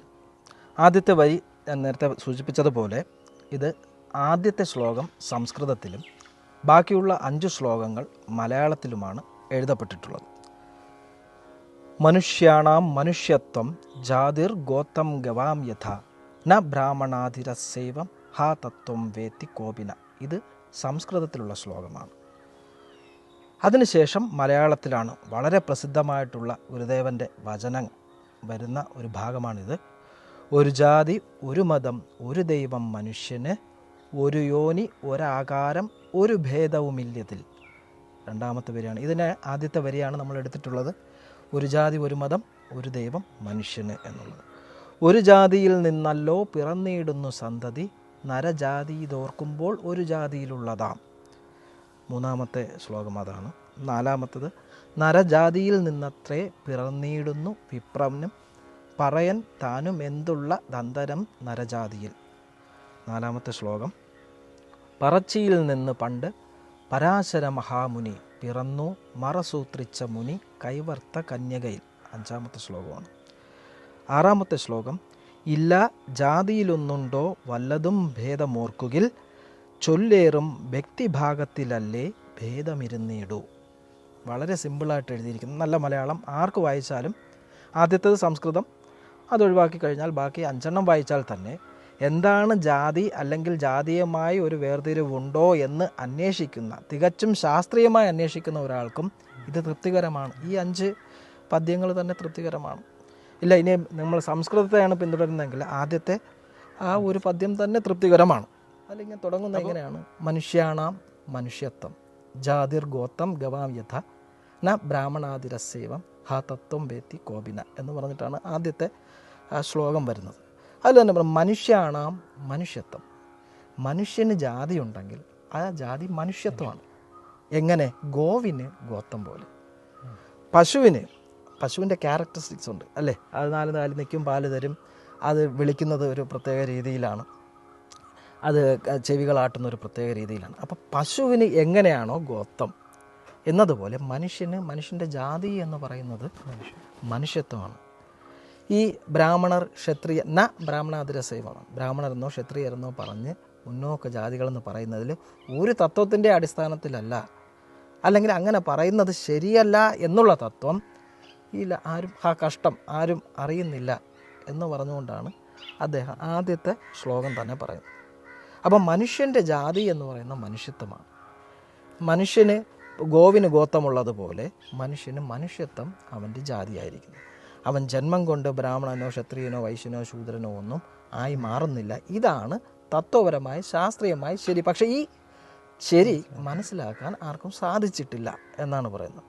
ഈ പറയുമ്പോൾ കൂടെ ഓർക്കണം, നമ്മുടെ നാട്ടിലാണ് ഈ അദ്വൈതം പിറവിയെടുത്ത മണ്ണാണ് നമ്മൾ, അല്ലേ? എല്ലാം ഒന്നെന്ന് പറയുന്ന, രണ്ടില്ല ഒന്ന് മാത്രമേ ഉള്ളൂ എന്ന് പറയുന്ന ഒരു ഭൂമിയിലാണ് നമ്മൾ ഈ ജാതീയമായി ഇത്രമാത്രം അല്ലേ ഡിവൈഡ് ചെയ്ത് വച്ചിരിക്കുന്നത്. അപ്പോൾ അദ്ദേഹം പറയുന്നു മനുഷ്യനിൽ അങ്ങനെ ഡിവൈഡ് ചെയ്യേണ്ട കാര്യമില്ല. കാരണം മനുഷ്യന് ഒന്നാണ്. മനുഷ്യനെ രണ്ടായിട്ട് ഡിവൈഡ് ചെയ്യേണ്ട അല്ലെങ്കിൽ പല ജാതികളായിട്ട് പോവേണ്ട കാര്യമില്ല. നേരത്തെ പറഞ്ഞതുപോലെ വർണ്ണത്തിൽ നിന്നാണ് ജാതി, നമ്മൾ വർണ്ണത്തിനെ ജാതിയുമായിട്ട് കൂട്ടിക്കെട്ടിയതിൻ്റെ ഫലമായിട്ടാണ് നമ്മൾ ജാതി എന്ന് വർണ്ണത്തെ ജാതിയാക്കി തെറ്റിദ്ധരിക്കുന്നത്. അതിൻ്റെ അടിസ്ഥാനത്തിൽ നമ്മൾ പറയും ഇതിൽ തന്നെ ഈ ശ്രീനാരായണ ഗുരുദേവ ദർശനങ്ങൾ അവതരിപ്പിക്കുന്ന അതും ദൗർഭാഗ്യകരമായ കാര്യമാണ്. അവരിപ്പോഴും ഈ ചാതുർവർണ്ണത്തെ ജാതിയുമായി കൂട്ടി തന്നെയാണ് പറയുന്നത്. വളരെ ദുഃഖകരമായ കാര്യമാണ്. പക്ഷേ അവർ നല്ല രീതിയിൽ ഒരുപാട് പേരെ എനിക്കറിയാം. കാരണം അവിടെ നല്ല മഹത്തുക്കളും ഡോക്ടറേറ്റും ഒക്കെ ഉള്ള ആൾക്കാർ ശ്രീനാരായണീയ ദർശനങ്ങൾ പഠിപ്പിക്കുന്നവർ തന്നെ അവർ ഇപ്പോഴും ഈ തെറ്റായ ഒരു രീതിയിൽ തന്നെയാണ് അവർ പറയുന്നത്. ഈ ചാതുർവർണ്ണ്യം എന്ന് പറയുന്നത് ജാതിയായി തന്നെ അവർ കണക്ക് കൂട്ടുകയാണ്. അത് നമ്മുടെ പുസ്തകത്തിലുള്ള ചാതുർവർണ്ണ്യം മയാസൃഷ്ടമെന്ന് ഭഗവത്ഗീതയാണ് അവരതിനാസ്പദമാക്കുന്നത്. അത് ഉള്ളത് തന്നെയാണ് എന്ന രീതിയിൽ അവർ തെറ്റിദ്ധരിപ്പിച്ച് പറയുകയും ചെയ്തു. പക്ഷേ ഈ കൃതിയിൽ തന്നെ ഗുരു ഇതും അവർ പഠിപ്പിക്കുന്നതാണ്. അവർ പഠിപ്പിക്കുന്നതിൽ ഈ കൃതിയൊക്കെ അവർ പഠിച്ചിട്ടുണ്ടെങ്കിലും അവരങ്ങനെ പറയുന്നു. അതെന്തുകൊണ്ടാണെന്ന് എനിക്കറിയില്ല. ഞാൻ എല്ലായിടത്തും അങ്ങനെ എനിക്ക് സംസാരിക്കാൻ അവസരം കിട്ടിയിടത്തൊക്കെ ഞാൻ ഇതുപോലെ തിരിച്ച് എൻ്റെ ഇതെങ്ങനെയാണ് എന്നും ഞാൻ എൻ്റെ ഉദാഹരണ സഹിതം ഞാൻ പറയും. പക്ഷേ എന്നിരുന്നാലും അവരത് അക്സെപ്റ്റ് ചെയ്യാറില്ല. പക്ഷേ ഇങ്ങനെ തന്നെ തുടർന്നും പോകുന്നുണ്ട്. അപ്പം മനുഷ്യത്വമാണ് ജാതി. ഗോവിന് എങ്ങനെയാണോ പശുവിന് എങ്ങനെയാണോ പശുത്വം ജാതിയായിരിക്കുന്നത്, അതുപോലെ മനുഷ്യത്വമാണ് ജാതി എന്ന് ആദ്യത്തെ ശ്ലോകത്തിൽ തന്നെ, അത് സംസ്കൃതത്തിലാണ് എഴുതിയത്. ഞാൻ പറഞ്ഞ പോലെ സംസ്കൃതത്തിന് അന്ന് ഉണ്ടായിരുന്ന അന്നും അല്ല ഇന്നും ഒരു പ്രമാണികത്വമുണ്ട്. അതുകൊണ്ട് തന്നെ അദ്ദേഹം അതിലാണ് എഴുതിയിട്ടുള്ളത്. തുടർന്ന് രണ്ടാമത്തെ പദ്യത്തിൽ അദ്ദേഹം പറയുന്നു, ഒരു ജാതി ഒരു മതം ഒരു ദൈവം മനുഷ്യന്. വളരെ ഏറ്റവും കൂടുതൽ നമ്മളെല്ലാവരും കണ്ടിട്ടുള്ള ഒരു ഗുരുവിൻ്റെ വചനവും എല്ലായിടത്തും പ്രദർശിപ്പിക്കപ്പെട്ടിട്ടുള്ള ഒരു വചനവും കൂടെയാണ്. ഒരു ജാതി. എന്താണ് ഒരു ജാതി? മനുഷ്യജാതി. നേരത്തെ പറഞ്ഞതുപോലെ മനുഷ്യനെ പറവകളെന്നും ഇഴജന്തുക്കളെന്നും മറ്റു ജീവികളെന്നും വേർതിരിച്ചു പറയുന്നത് പോലെ ഒരൊറ്റ ജാതി മനുഷ്യൻ്റെ ജാതി എന്നുള്ള രീതിയിൽ നമുക്ക് പറയാം. ജന്മനാൽ സിദ്ധമായിട്ടുള്ള മനുഷ്യൻ്റെ ജാതി. ഒരു ജാതി ഒരു മതം. ഈ മതം എന്ന് പറയുന്നിടത്ത് അവിടെ ഒരു ചെറിയ ഒരു പ്രശ്നം. ചിലർ പറഞ്ഞു ഹിന്ദു മതമാണ് അല്ലെങ്കിൽ സനാതന ധർമ്മത്തെയാണ് ഗുരു അവിടെ ഒരു മതം എന്നുള്ളത് കൊണ്ട് ഒറ്റ മതമേ പാടുള്ളൂ എന്നുള്ളത്. അങ്ങനെയല്ല, ഒരു അഭിപ്രായം എന്നുള്ള രീതിയിൽ നമുക്കിതിനെ എടുക്കാം. കാരണം ഇപ്പോൾ നമ്മുടെ പുരാണ ഗ്രന്ഥങ്ങളിൽ പറയുന്ന പോലെ ആകാശം പതിതം തോയം യഥാ ഗച്ഛതി സാഗരം സർവദേവ നമസ്കാരം സദാശിവം പ്രതി ഗച്ഛതി കേശവം പ്രതി ഗച്ഛതി എന്നൊക്കെ പറയും. ആകാശത്തിൽ നിന്ന് എപ്രകാരമാണോ മഴത്തുള്ളികൾ ഭൂമിയിലേക്ക് പതിച്ച് കൊച്ചരുവികളായി ഒഴുകി നദികളിൽ ചേർന്ന് നദികൾ സമുദ്രത്തിൽ പതിക്കുന്നത്, അല്ലേ? സമുദ്രത്തിൽ പതിച്ച് കഴിയുമ്പോൾ ഇത് ഏത് നദിയിലെ വെള്ളമാണെന്നോ ഏത് തോട്ടിലെ വെള്ളമാണെന്നോ നമുക്കറിയാൻ പറ്റില്ല. ഇതെല്ലാം ഒരൊറ്റ വെള്ളത്തിൽ തന്നെ ചേർന്നു. അതേപോലെ ഒരു മതം എന്നുള്ളത് അദ്ദേഹത്തിൻ്റെ ദൈവം എന്നുള്ള കൺസെപ്റ്റ് പരബ്രഹ്മത്തിൽ നിന്ന് എല്ലാം ഉണ്ടാകുന്നു, അതിൽ നിലനിൽക്കുന്നു, അതിൽ ശക്തി പ്രാപിക്കുന്നു, ഒടുവിൽ ക്ഷയിച്ച് പരബ്രഹ്മത്തിൽ ലയിക്കുന്നു. നമ്മുടെ ഓംകാരം തന്നെ അങ്ങനെ അതിനെ സൂചിപ്പിക്കുന്ന ശബ്ദമാണ്. അപ്പോൾ പരബ്രഹ്മത്തിൽ നിന്നുണ്ടായി അതിൽ നിലനിന്ന് ശക്തി പ്രാപിച്ച് അതിൽ ശക്തി ക്ഷയിച്ച് ഒടുവിൽ പരബ്രഹ്മത്തിൽ ലയിക്കുന്നത് പോലെ ഇങ്ങനെ പല മതങ്ങളുണ്ടായിരിക്കാം, പല അഭിപ്രായങ്ങൾ, പല മതങ്ങളുണ്ടായിരിക്കാം, പല മതങ്ങളുടെയും പലതരത്തിലുള്ള കാഴ്ചപ്പാടുകളുണ്ടാകും. പക്ഷേ ഈ കാഴ്ചപ്പാടുകളെല്ലാം ലീഡ് ചെയ്യുന്നത് ഒരേ ഒരു വഴിയിലേക്കാണ്. അത് പരമമായ സത്യം പരബ്രഹ്മമാണ് എന്ന് അദ്ദേഹം തിരിച്ചറിഞ്ഞിരുന്നു. അതുകൊണ്ടാണ് ഒരു ജാതി മനുഷ്യന് എന്നുള്ള ജാതി, ജനനം കൊണ്ട് ഒരു മനുഷ്യന് കിട്ടുന്ന ജാതി. ഒരു മതമെന്ന എല്ലാ അഭിപ്രായങ്ങളും, അല്ലെങ്കിൽ നേരത്തെ പറഞ്ഞതുപോലെ എല്ലാ നദികളും ഒന്നിച്ച് സമുദ്രത്തിലേക്ക് ഒഴുകിച്ചേരുന്നത് പോലെ ഒരു അഭിപ്രായത്തിലേക്ക് എത്തും. പൂർണ്ണമായി അറിവ് സമ്പാദിച്ചു കഴിഞ്ഞാൽ, ബ്രഹ്മത്തെക്കുറിച്ച് ജ്ഞാനം വന്നു കഴിഞ്ഞാൽ ഇതേ അഭിപ്രായത്തിൽ എല്ലാവരും എത്തും. ഒരു ഹിന്ദുവും എത്തും, മുസ്ലിമും എത്തും, ക്രിസ്ത്യാനിയും എത്തും, ബുദ്ധമതക്കാരൻ ആരായാലും എത്തും. പരമമായ സത്യം ഒന്നേ ഉള്ളൂ എന്ന് മനസ്സിലാക്കുന്നത് വരെ മാത്രമാണ് അഭിപ്രായം വ്യത്യസ്തമായിരിക്കുന്നത്. അതിനുശേഷം അഭിപ്രായം ഒന്നേ ഉള്ളൂ. അപ്പോൾ ഒരു മതം, ഒരു ദൈവം, നേരത്തെ പറഞ്ഞതുപോലെ പരമമായ സത്യം ഒന്ന്. അതിലേക്കുള്ള മാർഗങ്ങൾ മാത്രമാണ് വേറെ വേറെ നമ്മൾ വഴികളിലൂടെ പോകുന്നു. ഇപ്പോൾ ഇവിടെ കല്ലിയൂർ വരാൻ തന്നെ പല വഴികൾ നമുക്ക് എടുക്കാം. നമുക്ക് വെള്ളായണി വഴി ഇറങ്ങി വരാം, തിരുവല്ലം വഴിയും വരാം, എത്തിച്ചേരുന്നത് കല്ലിയൂർ തന്നെയായിരിക്കും. അപ്പോൾ അതുപോലെ പരമമായ സത്യത്തിലേക്കുള്ള വ്യത്യസ്തമായ വഴികളിലൂടെ ഒരേ അഭിപ്രായത്തിലെത്തി ഒരു ജീവിതത്തിലേക്ക് വന്നു ചേരും. ഇതാണ് അദ്ദേഹം അവിടെ ഉദ്ദേശിക്കുന്നത്. ഒരു ജാതി, ഒരു മതം, ഒരു ദൈവം, മനുഷ്യൻ. ഇനി വീണ്ടും പറയുന്നുണ്ട് അതിൻ്റെ ക്യാരക്ടറിസ്റ്റിക്സ്, നമ്മുടെ ജാതിയുടെ ലക്ഷണങ്ങൾ വീണ്ടും പറഞ്ഞു പോകുന്നത്. ഒരു യോനി, ഇപ്പോൾ യോനിയിൽ നിന്ന് മനുഷ്യൻ മാത്രമേ ജനിക്കൂ. ഒരു മനുഷ്യ സ്ത്രീ ഒരു പട്ടിക്കുഞ്ഞിനെ പ്രസവിക്കാറില്ല, പൂച്ചക്കുഞ്ഞിനെ പ്രസവിക്കുക. ഇനി പൂച്ച ഒരു മനുഷ്യക്കുട്ടിയെയും പ്രസവിക്കാറില്ല. അപ്പോൾ ആ പർട്ടിക്കുലർ വംശം അല്ലെങ്കിൽ കുലം അല്ലെങ്കിൽ ആ ഇനം ഏതോ ആ ഇനത്തിൽ നിന്ന് ആ ഇനം മാത്രം ജനിക്കുന്നു. മനുഷ്യനിൽ നിന്ന് മനുഷ്യൻ മാത്രമേ ജനിക്കൂ എന്നിരിക്കെ അങ്ങനെ ഒരു ജാതിയുടെ ഒരു സെപ്പറേറ്റായിട്ട് പറയേണ്ട ആവശ്യമുണ്ടോ എന്നാണ് ചോദിക്കുന്നത്. ഒരു യോനി, ഒരാകാരം. ഇപ്പോൾ ഞാനും നിങ്ങളും, നമ്മൾ 3 പേര് ഇവിടെ ഇരിക്കുന്നു, അല്ലെങ്കിൽ ലക്ഷോപലക്ഷം ആൾക്കാരെ നമ്മൾ ചുറ്റും കാണുന്നു. നമ്മൾ ഏകദേശം ഒരേ ആകാരമാണ്. വലിപ്പ ചെറുപ്പമുണ്ടാകും, പൊക്കം ചിലർ കൂടിയതുണ്ടാകും, പൊക്കം കുറഞ്ഞവരുണ്ടാകും, കറുത്തവരുണ്ടാവും, വെളുത്തവരുണ്ടാവും, തടിച്ചവരുണ്ടാവും, ചടച്ചവരുണ്ടാവും, മെലിഞ്ഞവരുണ്ടാവും. ഇതല്ലാതെ 2 കണ്ണ്, 2 കൈ, 2 കാല്, 2 ചെവി, ഇതൊക്കെ തന്നെ എല്ലാ മനുഷ്യർക്കും കോമണാണ്. ഒരാൾ ബ്രാഹ്മണനായതുകൊണ്ട് അയാൾക്ക് 34 പല്ലുണ്ടാവില്ല, 208 അസ്ഥികൾക്ക് പോയി 210 ഉണ്ടാവില്ല, ഇനി അതിൽ കുറച്ചും ഉണ്ടാവില്ല. ഒരാൾ അവർണനാണ് എന്നുള്ളതുകൊണ്ട് അയാൾക്ക് 190 അസ്ഥിയേ ഉള്ളൂ എന്നും വരത്തില്ല. ഇതെല്ലാം കോമൺ ആയിരിക്കുന്നു. അപ്പം ഒരു യോനി, ഒരു ആകാരം, ഒരേ ആകാരം. മനുഷ്യരെന്നുള്ള ഒരു ആകാരം ഇങ്ങനെയാണ്. 2 കാലിൽ നടക്കുന്ന, 2 കൈകളുള്ള, 2 കണ്ണുകളുള്ള, 2 ചെവികളുള്ള ഒരു ജീവിവർഗം, സംസാരിക്കുന്ന, ചിരിക്കാൻ കഴിയുന്ന ജീവിവർഗം. അവർണനും ചിരിക്കും, സവർണനും ചിരിക്കും, എല്ലാം ഒരുപോലെ അല്ലേ? മൈഥുനം ഒരുപോലെ, വിഷാദിക്കുന്നത്, ഉറങ്ങുന്നത്, സന്തോഷിക്കുന്നത്, ഇതിലെല്ലാം ഒരുപോലെയാണെങ്കിൽ എങ്ങനെ അതിലൊരു വ്യത്യാസമുണ്ടാകണം? ഒരു യോനി, ഒരാകാരം, ഒരു ഭേദവുമില്ല, ഒരു വ്യത്യാസവും അതിലില്ലല്ലോ. പിന്നെ എങ്ങനെയാണ് ജാതി എന്ന് പറഞ്ഞിട്ട് നമുക്ക് പറയാൻ കഴിയുന്നത്? വീണ്ടും ചോദിക്കുകയാണ്. അപ്പോൾ എല്ലാ മനുഷ്യരും ഒരേ യോനിയിൽ നിന്ന് വരുന്നു, ഒരുപോലെ ജീവിക്കുന്നു, ഒരേ ആകാരത്തോടെ കാണപ്പെടുന്നു, ഒരേ സ്വഭാവ സവിശേഷതകളോടെ കാണപ്പെടുന്നുവെങ്കിൽ എങ്ങനെ അതിൽ ഭേദം ഉണ്ടാകും? ഇതാണ് അദ്ദേഹം 2ാമത്തെ ശ്ലോകത്തിലൂടെ പറയുന്നത്. 3ാമത്തെ ശ്ലോകത്തിൽ പറയുന്നു, ഒരു ജാതിയിൽ നിന്നല്ലോ പിറന്നിടുന്നു സന്തതി. ഒരു ജാതിയിൽ നിന്ന് മാത്രമേ അതാത് സന്തതികൾ ഉണ്ടാകൂ. അപ്പോൾ ഒരു പാമ്പിൻ്റെ കുഞ്ഞിന് മാത്രമേ ജന്മം നൽകാൻ കഴിയൂ. പാമ്പിനൊരിക്കലും ഒരു പക്ഷിക്കുഞ്ഞിനെ ജന്മം നൽകാൻ കഴിയില്ല, ഒരു മനുഷ്യ കുഞ്ഞിനെ ജന്മം നൽകാൻ കഴിയില്ല.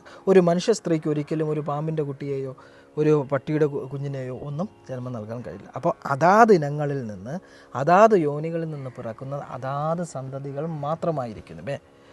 അപ്പോൾ എന്തുകൊണ്ട് ജാതീയമായി ഒരു വേർതിരിവ് ഉണ്ടാകും? ഒരിക്കലും സാധ്യമല്ല. ഒരു ജാതിയിൽ നിന്നല്ലോ പിറന്നിടുന്ന സന്തതി. ഒരേ ജാതിയിൽ നിന്ന് മനുഷ്യൻ മാത്രം ഉണ്ടാകും, മനുഷ്യജാതിയിൽ നിന്ന് മനുഷ്യൻ മാത്രം, പക്ഷികളുടെ ജാതിയിൽ നിന്ന് പക്ഷികൾ മാത്രം, ഉരകങ്ങളുടെ ജാതിയിൽ നിന്ന് ഉരകങ്ങൾ മാത്രം. അങ്ങനെയാണെങ്കിൽ നരജാതി എന്ന് പറയുന്നത് ഒരു ജാതിയാണ്. ഗുരു ഇവിടെ സമ്മതിക്കുകയാണ്. ഒരു ജാതിയിൽ നിന്ന് മാത്രമേ സന്തതികൾ ഉണ്ടാകൂ എന്നിരിക്കെ നരജാതിയെ നമുക്ക്, നരൻ അല്ലെങ്കിൽ മനുഷ്യൻ എന്നുള്ള അർത്ഥത്തിൽ അതിനെ ഒരു ജാതിയായി തന്നെ നമുക്ക് കൺസിഡർ ചെയ്യാം. എങ്ങനെ?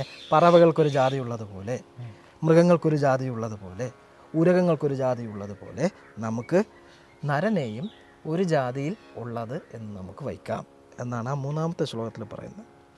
ഇനി 4ാമത് പറയുന്നു അദ്ദേഹം, നരജാതിയിൽ നിന്നത്രേ പിറന്നിടുന്നു വിപ്രനും.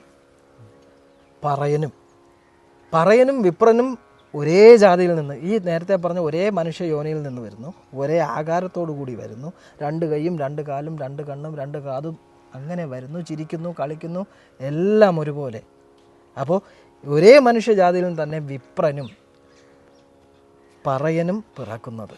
അങ്ങനെയാണെങ്കിൽ എന്താണ് അന്തരമുള്ളത് മനുഷ്യജാതിയിൽ എന്നാണ് ചോദിക്കുന്നത്. ഇപ്പോൾ നമ്മൾ പറയും സ്കന്ദപുരാണത്തിൽ ഒരു ശ്ലോകമുണ്ട്, ജന്മന ജായതേ ശൂദ്ര എന്ന് പറയും. ഇതാണ് ഞാൻ വർണ്ണത്തെ സംബന്ധിച്ച് നമ്മുടെ ഒരിടത്തും ജാതി പറയുന്നില്ല. പക്ഷേ ഈ ശ്ലോകം തന്നെ നോക്കിക്കോളൂ. ജന്മന ജായതേ ശൂദ്ര സംസ്കാരാ ദ്വിജമുച്ചതേ എന്ന് പറയും. വേദപഠാത് ഭവതേ വിപ്ര ബ്രഹ്മജ്ഞാനാദി ഇത് ബ്രാഹ്മണ എന്നാണ് പറഞ്ഞത്. ഈ 4 ജാതിയുടെയും 4 വർണ്ണത്തിൻ്റെയും ആ സ്വഭാവ സവിശേഷത കൊടുത്തിരിക്കുന്ന ഒരു ശ്ലോകമാണ്. ജന്മനാ ജായതേ ശൂദ്ര, ജനിക്കുമ്പോൾ എല്ലാവരും ശൂദ്രന്മാരെന്നാണ് പറയുന്നത്, അല്ലേ? അപ്പോൾ അവിടെ ഒരു ഇക്വാളിറ്റി എല്ലാവർക്കും ഉണ്ട്. ഒരു കുലത്തിൽ, ഇപ്പോൾ ഞാൻ ബ്രാഹ്മണ കുലത്തിൽ ജനിച്ചാലും ഞാൻ ജനിക്കുമ്പോൾ ഞാൻ ശൂദ്രനാണ്. സംസ്കാരം ആർജിക്കുമ്പോൾ ഞാൻ ദ്വിജൻ എന്നറിയപ്പെടും എന്നാണ് ആ ശ്ലോകം പറയുന്നത്. ദ്വിജൻ എന്ന് പറഞ്ഞാൽ രണ്ടാമത് ജന്മമെടുത്തവൻ, അയാളെയാണ് ദ്വിജൻ എന്ന് പറയുന്നത്. അപ്പോൾ ജനിക്കുമ്പോൾ ഞാൻ ബ്രാഹ്മണ കുലത്തിലോ വൈശ്യരുടെ കുലത്തിലോ അല്ലെങ്കിൽ ക്ഷത്രിയ കുലത്തിലോ ജനിച്ചാലും ഞാൻ ജന്മമെടുക്കുമ്പോൾ ഞാൻ ശൂദ്രനാണ്. എല്ലാവരും, ബ്രാഹ്മണനും ആ കുലത്തിൽ ജനിച്ചാലും ഞാൻ ശൂദ്രനാണ്, വൈശ്യൻ്റെ കുലത്തിൽ ജനിച്ചാലും ഞാൻ ശൂദ്രനാണ്, ശൂദ്രകുലത്തിൽ ജനിച്ചാലും ഞാൻ ശൂദ്രനാണ്. അപ്പോൾ ജനിക്കുമ്പോൾ എല്ലാവരും ശൂദ്ര. ജന്മനാ ജായതേ ശൂദ്ര സംസ്കാരാ ദ്വിജമുച്ചതേ. സംസ്കാരം ആർജിക്കുമ്പോൾ ഞാൻ ദ്വിജനാകുന്നു. നമ്മൾ ജനിക്കുന്ന സമയം നമുക്ക് തിരഞ്ഞെടുക്കാൻ കഴിയില്ല, ഇല്ലേ? ഞാൻ ഇന്ന ദിവസം ഇന്ന സമയത്ത് ജനിക്കണമെന്ന് എനിക്ക് പറയാൻ പറ്റില്ല, എനിക്കത് തിരഞ്ഞെടുക്കാൻ കഴിവില്ല. അത് തിരഞ്ഞെടുക്കാൻ നമുക്ക് കഴിവില്ല. ഏത് സമയത്ത് മരിക്കണമെന്ന് നമുക്ക് തിരഞ്ഞെടുക്കാൻ കഴിയില്ല.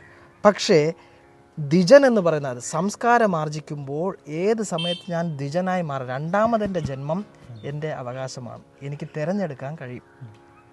അതിനെയാണ് സംസ്കാരാ ദ്വിജമുച്ചത എന്ന് പറയുന്നത്. വേദം പഠിക്കുമ്പോൾ, വേദത്തെക്കുറിച്ചുള്ള ജ്ഞാനം വരുമ്പോൾ അയാൾ വിപ്രൻ എന്നറിയപ്പെടും. അതേ വിപ്രൻ എന്നുള്ള വാക്കാണ് ഗുരുജി ഇവിടെയും കൊടുത്തിട്ടുള്ളത്. വേദത്തെക്കുറിച്ചുള്ള ജ്ഞാനം കിട്ടുമ്പോൾ അയാൾ വിപ്രൻ എന്നറിയപ്പെടും. ഇനി ബ്രഹ്മത്തെക്കുറിച്ച് ഏറ്റവും അൾട്ടിമേറ്റായിട്ട് നമുക്ക് ലഭിക്കേണ്ട ജ്ഞാനം എന്ന് പറയുന്നത് ബ്രഹ്മത്തെക്കുറിച്ചുള്ള ജ്ഞാനമാണ്. അപ്പോൾ ബ്രഹ്മത്തെക്കുറിച്ചുള്ള ജ്ഞാനം ലഭിക്കുമ്പോൾ അയാൾ ബ്രാഹ്മണൻ എന്നറിയപ്പെടും. എന്ത് സിമ്പിളായിട്ട് എഴുതി വച്ചിരിക്കുകയാണ്, നമ്മുടെ പുസ്തകത്തിൽ ഉള്ളതാണ്. ഇതൊന്നും ആരും പറയില്ല, പറയുന്നതെല്ലാം ചാതുവർണ്ണത്തിൻ്റെ അതിലും വരാം നമുക്ക്. അപ്പോൾ ഇതിലവർ വളരെ വ്യക്തമായിട്ട് പറയുന്നു, ജനിക്കുമ്പോൾ എല്ലാവരും ശൂദ്രന്മാരാണ്, ഏത് കുലത്തിൽ ജനിച്ചാലും ശൂദ്രനാണ്. സംസ്കാരം ആർജിക്കുമ്പോൾ അവൻ രണ്ടാമത് ജന്മമെടുത്തവനായി, അയാൾ വേദം പഠിച്ചു കഴിയുമ്പോൾ അയാൾ വിപ്രനായി, ബ്രഹ്മത്തെക്കുറിച്ചുള്ള ജ്ഞാനം വരുമ്പോൾ അയാൾ ബ്രാഹ്മണനായി. ഇതാണ് പറയുന്നത്. ഗുരു ഇത് തന്നെ പറയുന്നു. ഒരേ ജാതി, നരജാതിയിൽ നിന്ന് ജനിക്കുന്ന വിപ്രനും പറയനും. അങ്ങനെ പറയുമ്പോൾ എന്താണ്, ഒരു അന്തരം ജാതീയമായി ഉണ്ടോ എന്നാണ് അദ്ദേഹം ചോദിക്കുന്നത്. അടുത്ത 5-മത്തത്, അതിന് ഒന്നുകൂടെ അദ്ദേഹം ഉറപ്പിച്ച് പറയുന്ന ഒരു, ഈ പറഞ്ഞ 4 ശ്ലോകങ്ങളിൽ പറഞ്ഞ കാര്യങ്ങളെ അരക്കിട്ടുറപ്പിക്കുന്നത് അദ്ദേഹത്തിൻ്റെ എക്സാമ്പിൾസ് കൊടുത്തുകൊണ്ടാണ്. നമ്മുടെ തന്നെ പുരാണങ്ങളിൽ നിന്ന്, നമ്മുടെ തന്നെ ഇതിഹാസങ്ങളിൽ നിന്ന് ഉദാഹരണങ്ങൾ എടുത്തുകൊണ്ട് അദ്ദേഹം അത് അരക്കിട്ടുറപ്പിക്കുകയാണ്. അങ്ങനെ ഒരു സിസ്റ്റമേ ഇല്ല എന്ന് സ്ഥാപിക്കാനാണ് ഈ ശ്ലോകം, 5-മത്തെ ശ്ലോകം അദ്ദേഹം ഉപയോഗിച്ചിട്ടുള്ളത്. നമ്മുടെ മഹാഭാരതത്തിൽ വനപർവം എന്നുള്ള മഹാഭാരതം 18 പർവ്വങ്ങളാണ്. അതിൽ വനപർവം എന്നുള്ള ഒരു ഭാഗമുണ്ട്. മഹാഭാരതത്തിൽ നിരവധി സാരോപദേശ കഥകളുണ്ട്. അതായത് ജന്തുക്കളും മനുഷ്യരുമായിട്ട് സംവാദിക്കുന്ന രീതിയിലാണ് ആ കഥകളൊക്കെ എഴുതുന്നത്. വളരെ പ്രശസ്തമായിട്ടുള്ള കഥകളുണ്ട്, സാരോപദേശ കഥകൾ. മെസ്സേജ്, ഒരു മാനവരാശിക്ക് സന്ദേശം നൽകുന്ന സാൻമാർഗിക കഥകളുണ്ട്, ഒരുപാടുണ്ട്. അപ്പോൾ ഈ കഥകളിൽ പറയുന്ന ഒരു കഥ നമ്മൾ കേട്ട, ലോകത്തിലെ തന്നെ ആദ്യത്തെ ക്വിസ് പ്രോഗ്രാം എന്ന് വിലയിരുത്തുന്ന യക്ഷപ്രശ്നം എന്ന് പറഞ്ഞിട്ടൊരു ഭാഗമുണ്ട്.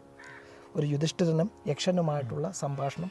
യക്ഷൻ ചോദിക്കുന്ന കുറേ ചോദ്യങ്ങൾക്ക് യുധിഷ്ഠിരൻ നൽകുന്ന ദാർശനികപരമായിട്ടുള്ള മറുപടി വളരെ ചിന്തിപ്പിക്കുന്നതാണത്. ലോകത്തിലെ തന്നെ ആദ്യത്തെ ക്വിസ് പ്രോഗ്രാം എന്നാണ് അതിനെ വിശേഷിപ്പിക്കുന്നത്. അതുപോലെ യുധിഷ്ഠിര നഹുഷ സംവാദം എന്ന് പറഞ്ഞിട്ട് വനപർവ്വത്തിലെ മറ്റൊരു ഭാഗമുണ്ട്.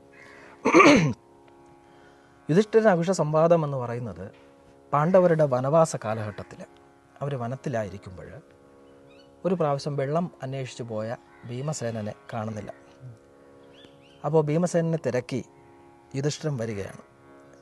1000-10,000 ആനകളുടെ കരുത്തുണ്ട് എന്ന് അഹങ്കരിച്ച് നടക്കുന്ന ആളാണ് ഭീമൻ. അത്രയും കരുത്തുള്ള ആളാണ് അദ്ദേഹം വനത്തിൽ വെച്ച് നഹുഷൻ എന്നുള്ള ശാപം കിട്ടി പാമ്പായി മാറിയിട്ടുള്ള നഹുഷനെ കാണുക. നഹുഷൻ പാമ്പാണ്. നഹുഷൻ ഭീമനെ ചുറ്റി വരിഞ്ഞ് 10,000 ആനകളുടെ കരുത്തുണ്ടെന്ന് അഹങ്കരിക്കുന്ന ഭീമൻ കേവലം ഒരു പാമ്പിൻ്റെ ചുറ്റിലെ തൻ്റെ അഹങ്കാരമടങ്ങി അങ്ങനെ അദ്ദേഹം ബോധം കെട്ട് വീഴുന്ന ഒരു അവസരമുണ്ട്. അപ്പോൾ ഭീമനെ തിരക്കി യുധിഷ്ഠിരൻ വരികയാണ് വനപർവ്വത്തിലെ ആ ഭാഗത്തിൽ. അപ്പോൾ നഹുഷൻ പറയും, ശരി, ഞാൻ കുറച്ച് ചോദ്യങ്ങൾ ചോദിക്കാം നിന്നോട്, അതിൽ നീ വ്യക്തമായ ഉത്തരം തന്നാൽ ഞാൻ ഭീമനെ മോചിപ്പിക്കാം എന്ന് പറയും. അപ്പോൾ യുധിഷ്ഠിരൻ പറയും, ശരി, അങ്ങ് ചോദിക്കുക, എനിക്ക് അറിയാവുന്നതാണെങ്കിൽ ഞാൻ അതിന് ഉത്തരം തരാം. അങ്ങനെ പ്രശസ്തമായിട്ടുള്ളൊരു ഭാഗമാണ് നഹുഷ യുധിഷ്ഠിര സംവാദം എന്ന് വനപർവ്വത്തിലുള്ളത്. അതിൽ നഹുഷൻ ചോദിക്കുന്ന വളരെ പ്രസക്തമാണ് ഈ ഭാഗമൊക്കെ. ശരിക്കും നമ്മൾ നമ്മുടെ പുസ്തകങ്ങളിലേക്കൊന്നും കടന്നു ചെല്ലാതെ വിമർശിക്കാൻ വേണ്ടി മാത്രം ഒരു വരിയോ അല്ലെങ്കിൽ ഒരു ശകലമോ എടുത്താണ് നമ്മളത് പറയുന്നത്. ആദ്യം നഹുഷൻ ചോദിക്കുന്ന ചോദ്യം, ആരാണ് ബ്രാഹ്മണൻ എന്നാണ് ആ ചോദ്യം. ആരാണ് ബ്രാഹ്മണൻ എന്ന് യുധിഷ്ഠിരനോട് നഹുഷൻ ചോദിക്കുമ്പോൾ യുധിഷ്ഠിരൻ പറയുന്ന മറുപടി, ഏതൊരുവനിലാണോ സത്യം, ധർമ്മം, ഈശ്വര വിശ്വാസം, ക്ഷമ, അഹിംസ, ഈ ഗുണങ്ങളുള്ളത് അയാൾ ബ്രാഹ്മണനാണ്. ഇതാണ് യുധിഷ്ഠിരൻ കൊടുക്കുന്ന മറുപടി. ആരാണ് ബ്രാഹ്മണൻ എന്ന നഹുഷൻ്റെ ചോദ്യത്തിന് ഈ ഗുണങ്ങളുള്ള ആളാണ് ബ്രാഹ്മണൻ എന്ന് പറയും യുധിഷ്ഠിരൻ. അപ്പോൾ വീണ്ടും ഇദ്ദേഹം ചോദിക്കും, അങ്ങനെയെങ്കിൽ ഈ ഗുണങ്ങൾ ഒരു ശൂദ്രനിൽ കാണപ്പെടുന്നുവെങ്കിൽ അയാളെ ബ്രാഹ്മണൻ എന്ന് വിളിക്കാമോ? നോക്ക്, ആ ക്വസ്റ്റ്യൻ്റെ തന്നെ എന്താണെന്ന് നോക്കും.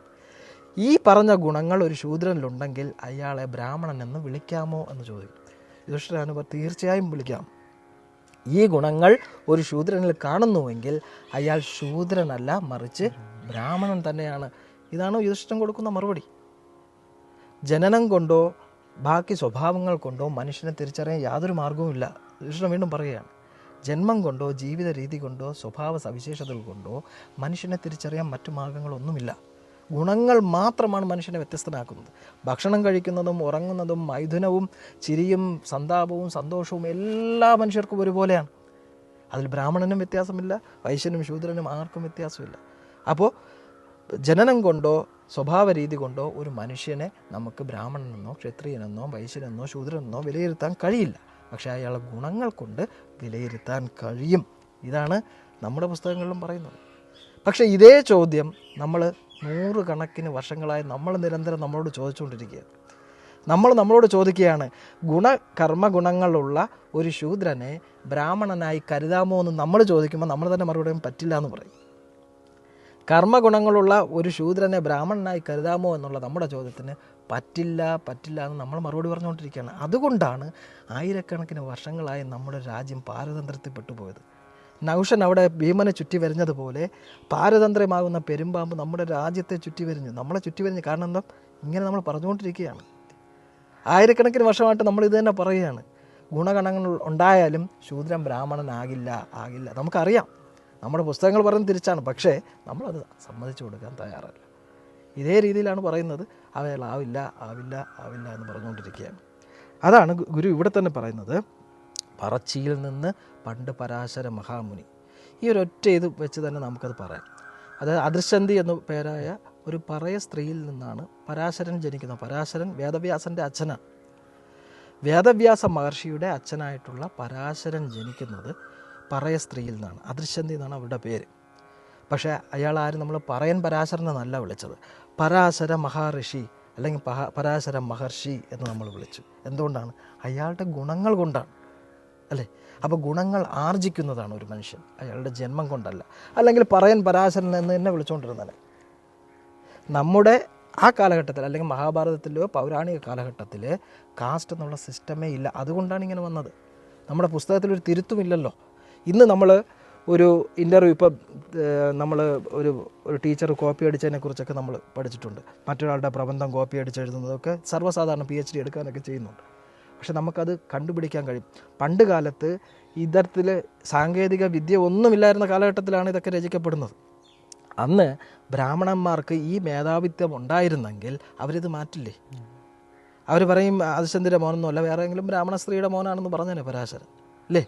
വേദങ്ങളെ പകുത്ത വേദവ്യാസൻ അല്ലെങ്കിൽ നമ്മുടെ അദ്ദേഹത്തെ ഈ പരാശരൻ എന്ന് പറയുന്ന ഋഷിയുടെ മകനാണ് വേദവ്യാസൻ. അദ്ദേഹത്തിൻ്റെ അമ്മ സത്യവതി എന്ന് പറയുന്ന ഒരു മുക്കുവ സ്ത്രീയാണ്.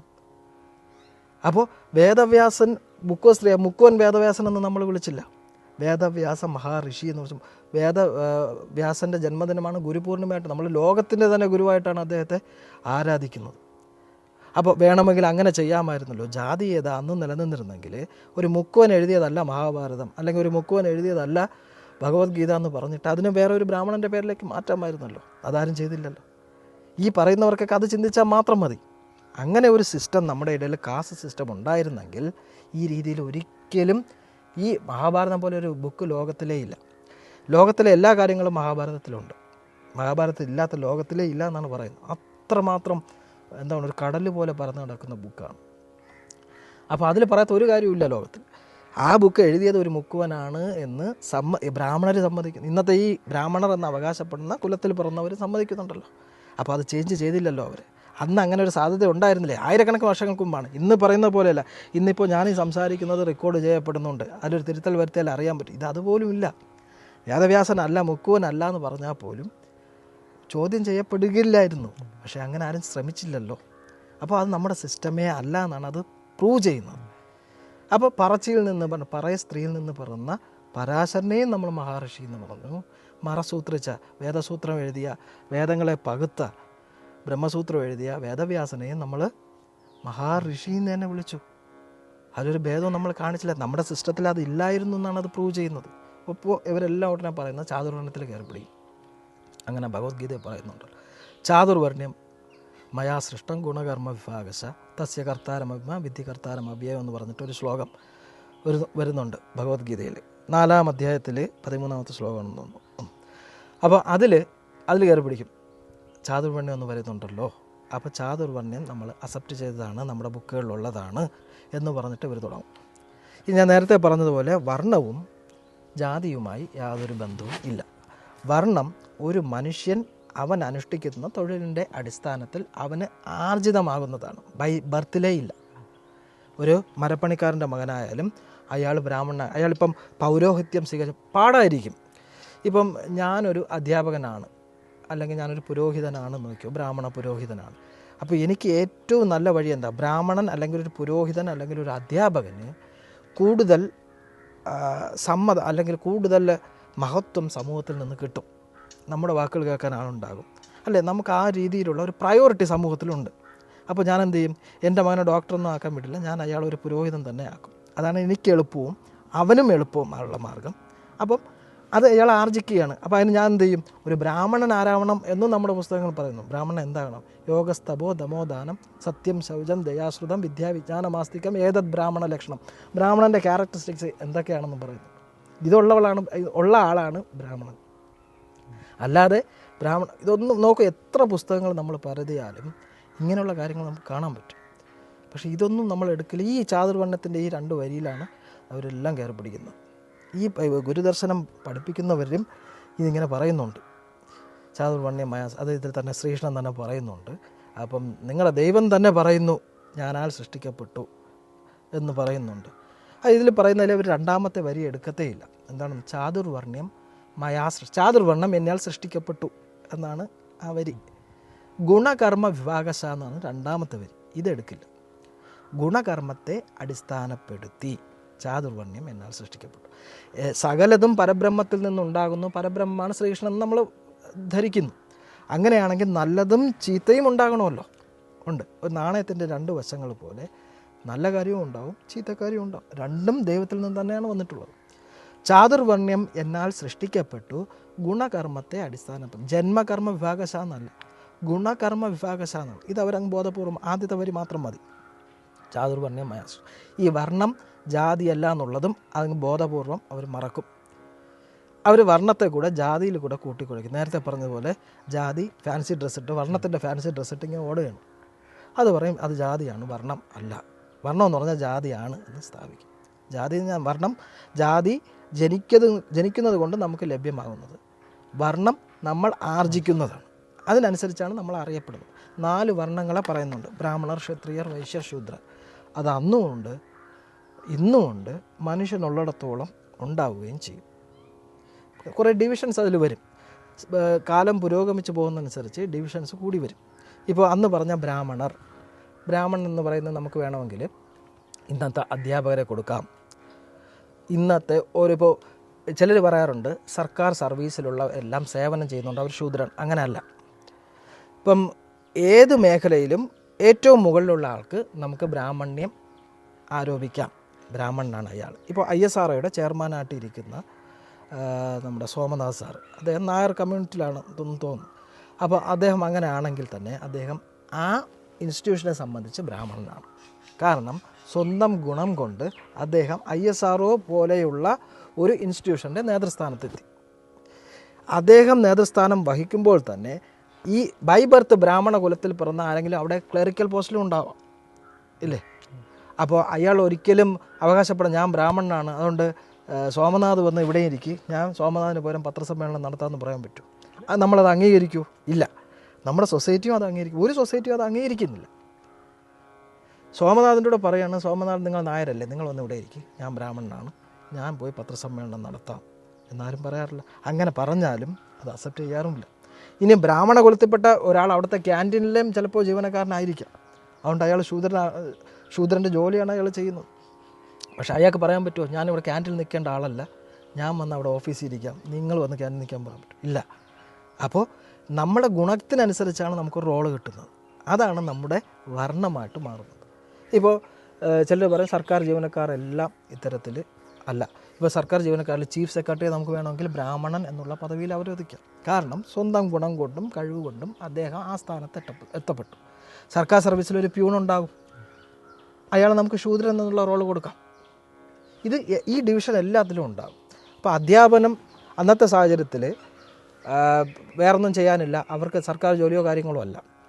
രാജാവിനെ ഉപദേശിക്കുക, രാജാവിൻ്റെ കാര്യങ്ങൾ നടപ്പിലാക്കുക, അല്ലെങ്കിൽ പൂജാതി കർമ്മങ്ങൾ ചെയ്യുക, വേദ അധ്യയനം ചെയ്യുക, ഇതൊക്കെയാണ് പുരോഹിതന്മാർ നിർവഹിച്ചിരുന്നത്. അപ്പോൾ അതിനനുസരിച്ച് സമൂഹത്തിൽ അവർക്ക് ഉന്നതമായൊരു സ്ഥാനവും ലഭ്യമായിട്ടുണ്ട്. അപ്പോൾ അവരെന്ത് ചെയ്യും? സ്വാഭാവികമായും ഞാനാണ് ആ ഒരു പ്രയോറിറ്റി അനുഭവിക്കുന്നതെങ്കിൽ ഞാൻ എൻ്റെ മകനെയും ആ രീതിയിലാക്കാനേ ശ്രമിക്കും. അപ്പം സ്വാഭാവികമായിട്ടും ഒരു ബ്രാഹ്മണൻ്റെ മകൻ ബ്രാഹ്മണനായി തന്നെ വരും.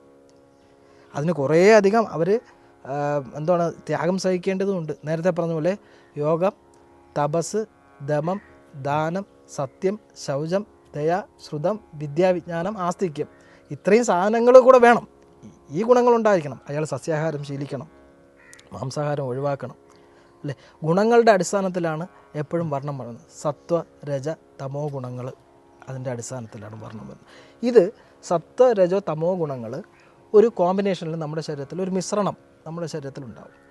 ആരുടെ സത്വഗുണം കൂടുതലായിരിക്കുന്നു അവരെ സത്വഗുണ പ്രധാനികളെന്ന് നമ്മൾ പറയും. അപ്പോൾ ബ്രാഹ്മണർ എന്നുള്ളവർക്ക് ആ ഗുണമാണ് നമ്മൾ ചാർത്തി കൊടുക്കുന്നത്. ആരിൽ രജോ ഗുണ പ്രധാനികളായിട്ടിരിക്കുന്നു അവരെ നമ്മൾ ഇപ്പം ഈ പ്രതിരോധം അങ്ങനെയുള്ള വകുപ്പുകൾ, യുദ്ധം ചെയ്യാനും അങ്ങനെയൊക്കെയുള്ള രാജസമായിട്ടുള്ള കർമ്മങ്ങളിൽ ഏർപ്പെടുന്നവർക്ക് നമ്മളത് ചാർത്തി കൊടുക്കും. താമസമായിട്ടുള്ള കർമ്മങ്ങളിൽ ഏർപ്പെടുന്നവർക്കാണ് അവരെ അധമരായിട്ടും ഏറ്റവും താഴ്ന്ന വിഭാഗമായിട്ടും നമ്മൾ ഗണിക്കുന്നത്. അപ്പോൾ ഇതിനും ചിലർ പറയുന്ന വേറൊരു രീതിയിൽ പറയുന്നു. കാരണം സത്വഗുണവും രജോ ഗുണവും തമോ ഗുണവും എല്ലാത്തിലുമുണ്ട്. ഇപ്പോൾ സത്വഗുണം അറിവാണ്. അൾട്ടിമേറ്റായിട്ട് നമ്മുടെ ലക്ഷ്യം അറിവ് സമ്പാദനമാണ് എന്ന് നമ്മൾ പറയുന്നുണ്ട്. അപ്പോൾ അറിവാണ് നമ്മുടെ ലക്ഷ്യം. അപ്പോൾ ചിലർ പറയുന്നത്, ഒരാളിങ്ങനെ പറയുന്നത് കേട്ടോ, അദ്ദേഹം പറയുന്നത് ഇപ്പോൾ നമുക്ക് ഇഡ്ഡലി ഉണ്ടാക്കണം എന്ന് വെച്ചു. നമ്മൾ ഇഡ്ഡലി ഉണ്ടാക്കണമെങ്കിൽ ഇഡ്ഡലി എങ്ങനെ ഉണ്ടാക്കണം എന്നുള്ള അറിവ് എനിക്കുണ്ടായിരിക്കണം, ഇല്ലേ? ഞാൻ ആദ്യം ഉഴുന്നും അരിയും വെള്ളത്തിലിട്ട് വെച്ച് അതിനെ കുതിർത്ത് മാവാട്ടി അത് പുളിക്കാൻ വെച്ച് പിറ്റേന്ന് ഞാൻ ഇഡ്ഡലി അത് ഉണ്ടാക്കും. ഇതൊരറിവാണ്, ശരിയാണ്. എങ്കിൽ ആ അറിവിനെ സത്വഗുണമായിട്ടാണ് അദ്ദേഹം കരുതുന്നത്. പക്ഷേ അങ്ങനെയല്ല. കോമണായിട്ട് നമുക്ക് കുറച്ച് അറിവുണ്ട്. ഇപ്പോൾ ഒരു ജനിക്കുന്ന കുട്ടി അമ്മയുടെ മുലപ്പാൽ കുടിക്കുന്നത് അയാൾക്ക് ബൈ ബർത്ത് കിട്ടുന്ന ഇൻബിൽട്ടായിട്ടുള്ള ഒരു അറിവാണ്. അല്ലാതെ ആരും പറഞ്ഞു കൊടുത്തിട്ടല്ലോ കുട്ടി മുലപ്പാൽ കുടിക്കുന്നത്. ഇതുപോലെ പലതും നമ്മൾ ബൈ എക്സ്പീരിയൻസ് ആർജിക്കുന്ന അറിവുണ്ട്. ഒരു പട്ടിയെ കണ്ടാൽ ഒരു കൊച്ചുകുട്ടി അതിനെ പിടിക്കാൻ പോകും, അതിനറിയില്ലല്ലോ പട്ടി കടിക്കുമെന്നുള്ളൂ. പക്ഷേ പട്ടി കടിക്കുമെന്ന് വേറെ ആരെങ്കിലും പറഞ്ഞു കൊടുത്തതോ നേരത്തെ അനുഭവം എക്സ്പീരിയൻസ് ഉണ്ടെങ്കിലോ അതിനറിയാൻ പറ്റും. അതൊരു കല്ലെടുത്തെറിയും, പട്ടി ഓടിക്കും, അല്ലെങ്കിൽ അവിടെ നിന്ന് ഓടി രക്ഷപ്പെടും. ഇതെല്ലാം അറിവാണ്. ഇത് പക്ഷേ കോമണാണ്, എല്ലാവർക്കും കോമണായിട്ടുള്ള അറിവാണ്. അതൊരിക്കലും ഞാൻ ഇഡ്ഡലി ഉണ്ടാക്കുന്നു അതെനിക്ക് അറിവായതുകൊണ്ട് അത് സത്വഗുണം എന്ന് പറയാൻ പറ്റില്ല. ഇനി പട്ടിയെ ഞാൻ കല്ലെടുത്ത് ഓടിക്കുന്നു അതുകൊണ്ട് അത് രജോഗുണം, ഞാൻ രജോഗുണ പ്രധാനിയാണ് എന്നും പറയാൻ പറ്റില്ല. സത്വ രജ തമോ ഗുണങ്ങളുടെ കോമ്പിനേഷനാണ്, അല്ലെങ്കിൽ ഒരു മിശ്രണമാണ് എല്ലാ മനുഷ്യരും അത് ബ്രാഹ്മണരിലും. സത്വഗുണ പ്രധാനികളായിട്ട് അവർ നിൽക്കും. ബ്രഹ്മത്തെക്കുറിച്ചുള്ള ജ്ഞാനം വരുമ്പോഴാണ് ബ്രാഹ്മണനാകുന്നത്. അപ്പോൾ അൾട്ടിമേറ്റായിട്ടുള്ള അറിവ് സമ്പാദിച്ചു കഴിഞ്ഞാൽ അയാൾ ബ്രാഹ്മണനായി എന്നാണ് അർത്ഥം. അല്ലാതെ ഞാൻ ഇഡലി ഉണ്ടാക്കാൻ അറിയുന്നത് എൻ്റെ സത്വഗുണ അറിവ്, പട്ടിയെ കല്ലെടുത്ത് ഓടിക്കുന്നത് എൻ്റെ രജോ ഗുണ അറിവ്, അങ്ങനെയല്ല. ഞാൻ കിടന്ന് ഉറങ്ങുമ്പോൾ അതിൻ്റെ തമോ ഗുണ അറിവ് അല്ല. ബ്രാഹ്മണനും ഉറങ്ങാറുണ്ട്, പക്ഷേ അതപ്പോൾ തമോ ഗുണമാണ്. ഉറങ്ങുന്നത് ആലസ്യം, മടി പിടിച്ചിരിക്കുന്ന തമോ ഗുണമാണ്. ഇതെല്ലാത്തിൻ്റെ ഒരു മിശ്രണമാണ് നമ്മുടെ എല്ലാവരുടെയും ജീവിതം. അതിലെന്താണോ മികച്ചു നിൽക്കുന്നത്, ഇപ്പോൾ ഞാൻ സസ്യാഹാരം മാത്രം ശീലിക്കുന്നു, അങ്ങനെയാണെങ്കിൽ എനിക്ക് അധമ ഗുണങ്ങൾ കുറവാണ്. ഞാൻ ദയോടുകൂടി മറ്റൊരാളോട് പെരുമാറുന്നു, നല്ല ഗുണമാണ്, സത്വഗുണമാണ്. ഞാൻ മറ്റൊരാളുടെ കാരുണ്യം കാണിക്കുന്നു, അല്ലെങ്കിൽ ഞാൻ ബ്രഹ്മത്തെക്കുറിച്ച് അറിയാൻ ശ്രമിക്കുന്നു, അല്ലെങ്കിൽ ബ്രഹ്മത്തെക്കുറിച്ചുള്ള അറിവ് എനിക്കുണ്ട്. അങ്ങനെ അറിഞ്ഞു കഴിയുമ്പോൾ ഇവിടെ രണ്ടില്ല എന്നുള്ള ഒരു ബോധ്യത്തിലേക്ക് ഞാൻ എത്തിക്കഴിഞ്ഞാൽ എനിക്കെല്ലാം ഒരുപോലെയാണ്. ഉഷ്ണവും തണുപ്പും എനിക്കൊരുപോലെയാണ്, മഴയും വെയിലും എനിക്കൊരുപോലെയാണ്, സന്തോഷവും സങ്കടവും എനിക്ക് ഈ ഒരു ലെവലിലെത്തി, സമചിത്തൻ എന്നൊക്കെ ഭഗവത്ഗീതയിൽ പറയുന്നത്. ഈ ഒരു ലെവലിൽ എത്തിക്കഴിഞ്ഞാൽ ഞാൻ ബ്രഹ്മത്തെക്കുറിച്ചുള്ള ആധികാരികമായി ജ്ഞാനമുള്ള ഒരാളാണ്. ഒന്നും എന്നെ ബാധിക്കില്ല, എന്തിനെക്കുറിച്ച് ഞാൻ അത്രയും ബോധേഡല്ല എന്നുള്ളൊരു രീതിയിലേക്ക് എത്തും. ഇതാണ് ആവശ്യം. അല്ലാതെ നമ്മൾ ഇഡലി ഉണ്ടാക്കുന്നതോ പട്ടിയെ എറിഞ്ഞോടിക്കുന്നതോ ഉറങ്ങുന്നതോ ഒന്നും നമ്മുടെ ഗുണത്തെ അല്ല സൂചിപ്പിക്കുന്നത്. അപ്പോൾ ഇവർ പറയുന്നത് ഇങ്ങനെ ഒരു കാര്യമാണ്. അപ്പം ചാതുർവർണ്ണ്യം മയാ സൃഷ്ടം എന്ന് പറഞ്ഞു, ഗുണകർമ്മത്തെ അടിസ്ഥാനപ്പെടുത്തി ചാതുർവർണ്ണ്യം സൃഷ്ടിക്കപ്പെട്ടിരിക്കുന്നു എന്ന് പറഞ്ഞു. അപ്പോൾ ഈ അടുത്ത വരിയാണ് വീണ്ടും ഇവർ പറയുന്നത്. ഗുണകർമ്മങ്ങൾ നമ്മൾ ജന്മകർമ്മമല്ല, ഗുണകർമ്മം എന്ന് പറയുമ്പോൾ അടുത്ത വീണ്ടും പറയുകയാണ് തസ്യ, അതിൻ്റെ കർത്താവ് ഞാനാണെന്ന് വീണ്ടും പറയുന്നു. ആ ശ്ലോകത്തിൽ തന്നെ പറയുന്നുണ്ട് അതിൻ്റെ കർത്താവ് ഞാനാണ്. അടുത്ത വരി പറയുന്നത് അതിൻ്റെ കർത്തൃത്വം എനിക്കല്ല എന്നുമാണ്. ആ ശ്ലോകത്തിൻ്റെ പൂർണ്ണമായിട്ടുള്ള അർത്ഥം ഇങ്ങനെയാണ്: ഇത് സൃഷ്ടാവ്, ഇതിൻ്റെ കർത്താവ് ഞാനാണ്, പക്ഷേ ഇതിൻ്റെ കർത്തൃത്വം എനിക്കല്ല എന്ന് നീ അറിയുക എന്നാണ് എൻ്റെ ആ ശ്ലോകം നമ്മൾ വിശദീകരിക്കുമ്പോൾ. ഇതെങ്ങനെ പറയാമെന്ന് പറഞ്ഞാൽ, നമ്മളിപ്പം ഒരു 4 സൈഡും മറച്ച ഒരു പച്ച, ചുവപ്പ്, നീല, മഞ്ഞ കളർ പേപ്പർ കൊണ്ട് മറച്ച ഒരു ഇതെടുക്കുക, സ്ക്വയറായിട്ടുള്ളൊരിത്. അതിനകത്ത് നമ്മളൊരു വിളക്ക് വയ്ക്കുന്നു എന്ന് വയ്ക്കുക. അപ്പോൾ ഏത് തരത്തിലുള്ള പ്രകാശമായിരിക്കും വരുന്നത്? പച്ച പ്രകാശം പ്രതിഫലിപ്പിക്കും, അതിന് പുറത്തേക്ക് വിടും. ചുവന്ന പ്രകാശം പ്രതിഫലിപ്പിക്കും. നീല പ്രകാശം, മഞ്ഞ പ്രകാശം പ്രതിഫലിപ്പിക്കും. അപ്പോൾ ഈ വിളക്കാണ് പ്രകാശത്തിന് ഹേതു. ഇതിനകത്തിരിക്കുന്ന വിളക്കിൻ്റെ പ്രകാശത്തിൽ നിന്ന് ഊർജം ഉൾക്കൊണ്ടുകൊണ്ടാണ് ചുറ്റുപാടുമുള്ള കളർ പേപ്പറുകൾ പ്രകാശം പുറത്തേക്ക് വിടുന്നത്. ഈ ഓരോ പ്രകാശവും ഓരോ കളർ പേപ്പറിൻ്റെ സ്വഭാവമനുസരിച്ച്, ഗുണമനുസരിച്ച് വ്യത്യാസപ്പെട്ടിരിക്കുന്നു, ഇല്ലേ?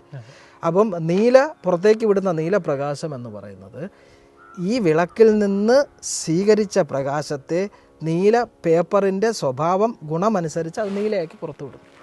പച്ച പേപ്പറിൻ്റെ ഗുണം സ്വഭാവം അനുസരിച്ച് അത് പച്ചയാക്കി പുറത്തു വിടും. മഞ്ഞ പേപ്പറിൻ്റെ ഗുണമനുസരിച്ച് മഞ്ഞയാക്കി പുറത്തു വിടും. അപ്പോൾ ആരാണ് ആ ഗുണം വരാനുള്ള കാരണം? ആ പേപ്പറിൻ്റെ ഗുണമാണ് അത്തരത്തിലുള്ള പ്രകാശം വരാൻ കാരണം. ഈ വിളക്ക് എടുത്തു മാറ്റിക്കഴിഞ്ഞാലോ അവിടെ ഇല്ല, പ്രകാശമില്ല. അപ്പോൾ ഭഗവാൻ അവിടെ പറയുന്നത് കറക്റ്റാണ്. ഇതിൻ്റെ കർത്തൃത്വം ഞാനാണ്, ഇതിൻ്റെ കർത്താവ് ഞാനാണ്, ഇതുണ്ടാക്കിയിരിക്കുന്നത് ഞാൻ തന്നെയാണ്. പക്ഷേ ഇതിൻ്റെ കർത്തൃത്വം എനിക്കില്ല. കാരണം ഞാൻ വിളക്ക് വെച്ചാലും അത് പച്ചയാക്കണോ, നീലയാക്കണോ, മഞ്ഞയാക്കണോ, ചുവപ്പാക്കണോ എന്ന് തീരുമാനിക്കേണ്ടത് ആ പേപ്പറാണ്. സിമ്പിളായിട്ട് പറഞ്ഞാൽ ഇതാണ് ചാതുർവർണ്ണ്യം എന്ന് പറയുന്നത്. ഇപ്പോൾ വീണ്ടും ഞാൻ പറയുന്നു, ജാതി ഒരിക്കലും വർണ്ണമല്ല. വർണ്ണത്തെയും ജാതിയെയും ഒരുമിച്ച് കൂട്ടിക്കെട്ടാനും പാടുള്ളതല്ല. അങ്ങനെ ചെയ്യുമ്പോഴാണ് നമ്മൾ ഇത്തരത്തിൽ തെറ്റിദ്ധരിപ്പിക്കപ്പെടുന്നത്. നേരത്തെ പറഞ്ഞതുപോലെ യുധിഷ്ഠിരൻ നഹുഷനോട് പറയുന്നത് പോലെ ഗുണഗണങ്ങളുള്ള ആൾക്കാർക്ക്, കർമ്മഗുണമുള്ളവരെ ബ്രാഹ്മണരെന്ന് തന്നെ വിളിക്കാം. അത് അതാത് മേഖലകളിലുണ്ടാവും. ഇപ്പോൾ ഒരു പോലീസുകാരൻ SI ആയിരിക്കുന്ന ആൾ അയാളുടെ മകനെ ഒരു IPS ആക്കണം എന്നായിരിക്കും ആഗ്രഹിക്കുന്നത്. അതാണ് കുറച്ചുകൂടെ എളുപ്പവും. കാരണം അയാൾ നിൽക്കുന്ന ഫീൽഡും കുറച്ചുകൂടെ ഒരു മാന്യത ഉള്ള, അയാളെക്കാളും കുറച്ചുകൂടെ മുകളിലുള്ളൊരു പോസ്റ്റ് എന്ന് പറയും. ഇപ്പോൾ IPS അയാൾ DGP ആയി കഴിഞ്ഞാൽ അയാളുടെ ഡിപ്പാർട്ട്മെൻറ്റിലെ ബ്രാഹ്മണൻ എന്ന് പറയാം. ഏറ്റവും ഉയർന്ന പോസ്റ്റിലേക്ക്, പൊസിഷനിലേക്ക് എത്തിയ ആൾ എന്നുള്ള രീതിയിൽ, അയാളുടെ ഗുണങ്ങൾ കൊണ്ട് എത്തപ്പെട്ട പോസ്റ്റ്. അല്ലാതെ സർക്കാർ ജീവനക്കാർ എല്ലാം ഈ 4ാമത്തെ കാറ്റഗറിയിൽ ശൂദ്ര എന്നുള്ളതിൽ വരും എന്നൊന്നുമില്ല. നമ്മുടെ ഗുണമനുസരിച്ചാണ് നമ്മൾ ആൾക്കാരെ, നമ്മുടെ ഗുണമനുസരിച്ച് നമ്മൾ ബ്രാഹ്മണനാകണോ, ക്ഷത്രിയനാകണോ, വൈശ്യനാകണോ, ശൂദ്രനാകണോ എന്ന് നമ്മൾ തന്നെ തീരുമാനിക്കുന്നത്. അപ്പോൾ ഇവിടെ നമ്മളിപ്പോൾ നേരത്തെ സൂചിപ്പിച്ചതുപോലെ ഇപ്പം DGP ആയി ഇരിക്കുന്ന ഒരാൾ സംസ്ഥാന പോലീസിൻ്റെ പരമാധികാരമായ സ്ഥാനത്തിരിക്കുന്ന ആൾ, അയാളെ ആ പൊസിഷനെ സംബന്ധിച്ച് നമുക്ക് ബ്രാഹ്മണൻ എന്ന് പറയാം. കാരണം അയാളുടെ ഗുണങ്ങൾ കൊണ്ട് അയാൾ ആർജിച്ച ഒരു പദവി. അപ്പോൾ നേരത്തെ പറഞ്ഞതുപോലെ ബ്രാഹ്മണൻ്റെ കുറച്ച് ഗുണങ്ങൾ നമ്മൾ പറയുന്നുണ്ട്. ഇപ്പോൾ ഇയാളുടെ സത്വഗുണ പ്രധാനിയായിരിക്കും. കാരണം വിനയം പാലിക്കേണ്ടിടത്ത് വിനയം, ദയ കൊടുക്കേണ്ടിടത്ത് ദയ, അറിവ് സമ്പാദിക്കേണ്ടിടത്ത് അറിവ്, ഇതെല്ലാം ഇദ്ദേഹം നേടിയതിൻ്റെ പ്രതിഫലനമാണ് അയാൾക്ക് കിട്ടിയ ആ പദവി. എല്ലാവർക്കും ലഭിക്കുന്നില്ലല്ലോ. ജനിക്കുന്ന എല്ലാവരും പോലീസ് നമ്മൾ ട്രൈ ചെയ്താലും നമ്മൾ ആവാൻ പറ്റാത്തത്. അപ്പം നമ്മളെക്കാളും മികച്ച അറിവും പെർഫോമൻസും അല്ലെങ്കിൽ ഗുണങ്ങളും ഉള്ളത് കൊണ്ട് അദ്ദേഹം അതിലെത്തപ്പെട്ടു. അപ്പോൾ അതുകൊണ്ട് അയാൾ ബ്രാഹ്മണൻ എന്ന് താത്വികമായി അല്ലെങ്കിൽ ദാർശനികപരമായി പറയാമോ എന്നുള്ളൊരു ചോദ്യവും അവിടെ വരും.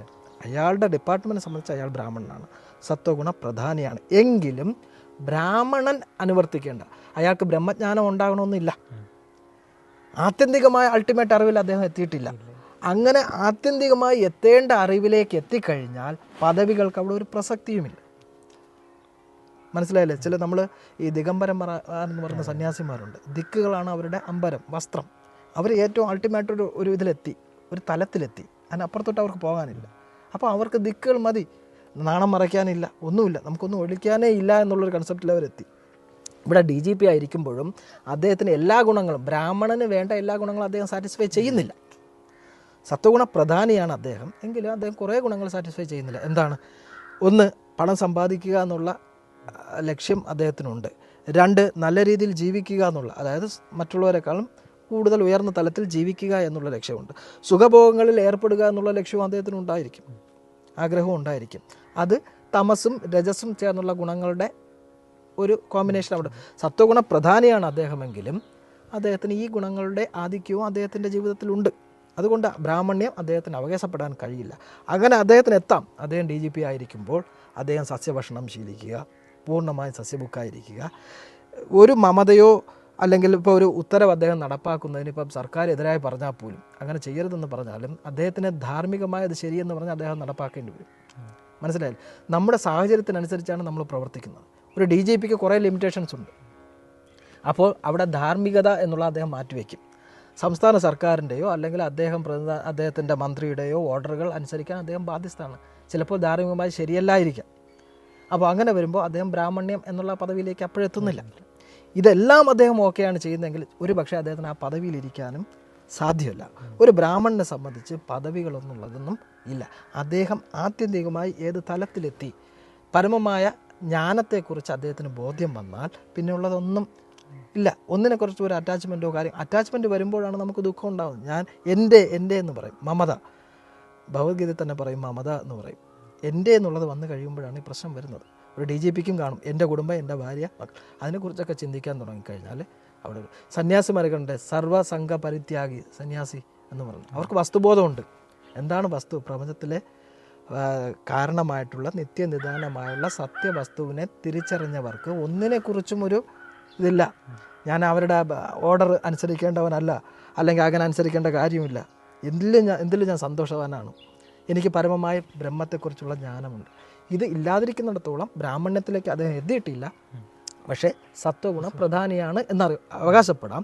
പിന്നെ തൊഴിലിൻ്റെ അടിസ്ഥാനത്തിൽ വിഭജനമാണെങ്കിൽ അദ്ദേഹം ബ്രാഹ്മണനാണെന്നോ അവകാശപ്പെടാം. അപ്പോൾ ഈ കൃതിയിലെ അവസാനത്തെ ജാതി നിർണയത്തിലെ അവസാനത്തെ ശ്ലോകം ഗുരു പറഞ്ഞ് അവസാനിപ്പിക്കുന്നത് എങ്ങനെയാണ്? ഇല്ല ജാതിയിലൊന്നുണ്ടോ വല്ലതും ഭേദമോർക്കുകിൽ ചൊല്ലേറും വ്യക്തിഭാഗത്തിലല്ലേ ഭേദമിരുന്നിടൂ എന്ന് പറഞ്ഞുകൊണ്ടാണ് അദ്ദേഹം ഇവിടെ അവസാനിപ്പിക്കുന്നത്. ഇങ്ങനെ നോക്കുകയാണെങ്കിൽ നമ്മൾ ഈ പറഞ്ഞ 5 ശ്ലോകങ്ങൾ പരിശോധിച്ച് വരുമ്പോൾ നമ്മളൊരു കൺക്ലൂഷനിലെത്തും അല്ലേ? ഇങ്ങനെ നോക്കുകയാണെങ്കിൽ വ്യക്തികളിലെ ജാതീയമായ ഒരു വേർതിരിവുണ്ടോ? ഇല്ല. അതിനുള്ള എല്ലാ എക്സാമ്പിളും കാര്യങ്ങളും അദ്ദേഹം പറഞ്ഞു. ഒരു ഭേദവും ഇല്ല. പിന്നെ ഭേദമുണ്ട്. എങ്ങനെ? വ്യക്തികളുടെ ഗുണത്തിൽ ഭേദമുണ്ട്. അത് അദ്ദേഹം തന്നെ പറഞ്ഞു. ചൊല്ലേറും വ്യക്തിഭാഗത്തിലല്ലേ ഭേദമിരുന്നിടൂ. അതുകൊണ്ടാണ് നമ്മളിൽ ആ ഒരു വ്യത്യസ്തത. ഇപ്പോൾ ഒരു അധസ്ഥിത വിഭാഗത്തിൽ പിറന്ന KR നാരായണൻ എന്നുള്ള ആൾ, അദ്ദേഹം അധസ്ഥിത ജാതി എന്നുള്ള ഇതിലാണ് വരുന്നത്. അദ്ദേഹം ഒരു രാജ്യത്തിൻ്റെ പരമോന്നതമായ പദവിയിലെത്തിയത് അദ്ദേഹത്തിൻ്റെ ഗുണം കൊണ്ടാണ്. ഇനി ഈ പുലയ എന്നുള്ള സമുദായത്തിൽ പിറന്ന എല്ലാവരും പ്രധാനമന്ത്രിയും പ്രസിഡൻറ്റും ഒന്നും ആകുന്നില്ല. ആവാൻ കഴിയും എങ്ങനെ? തൻ്റെ ഗുണങ്ങൾ നിശ്ചയദാർഢ്യത്തോട് വളർത്തിയെടുത്തുകൊണ്ട് ആ രീതിയിലേക്ക് എത്തിക്കഴിഞ്ഞാൽ ആ ഗുണങ്ങളുടെ അടിസ്ഥാനത്തിൽ അദ്ദേഹം ആർജിക്കുന്ന ഒരു പദവിയാണത്. അപ്പോൾ അതിലും നമുക്ക് വേണമെങ്കിൽ ബ്രാഹ്മണ്യം എന്ന് പറയാം. അദ്ദേഹം ഇന്ത്യയുടെ പ്രസിഡൻ്റായി ഇരുന്നിട്ടുള്ള വ്യക്തിയാണ്, അല്ലെങ്കിൽ അങ്ങനെ ആകുന്ന വ്യക്തികൾ. അപ്പോൾ ഓരോ വ്യക്തിയുടെയും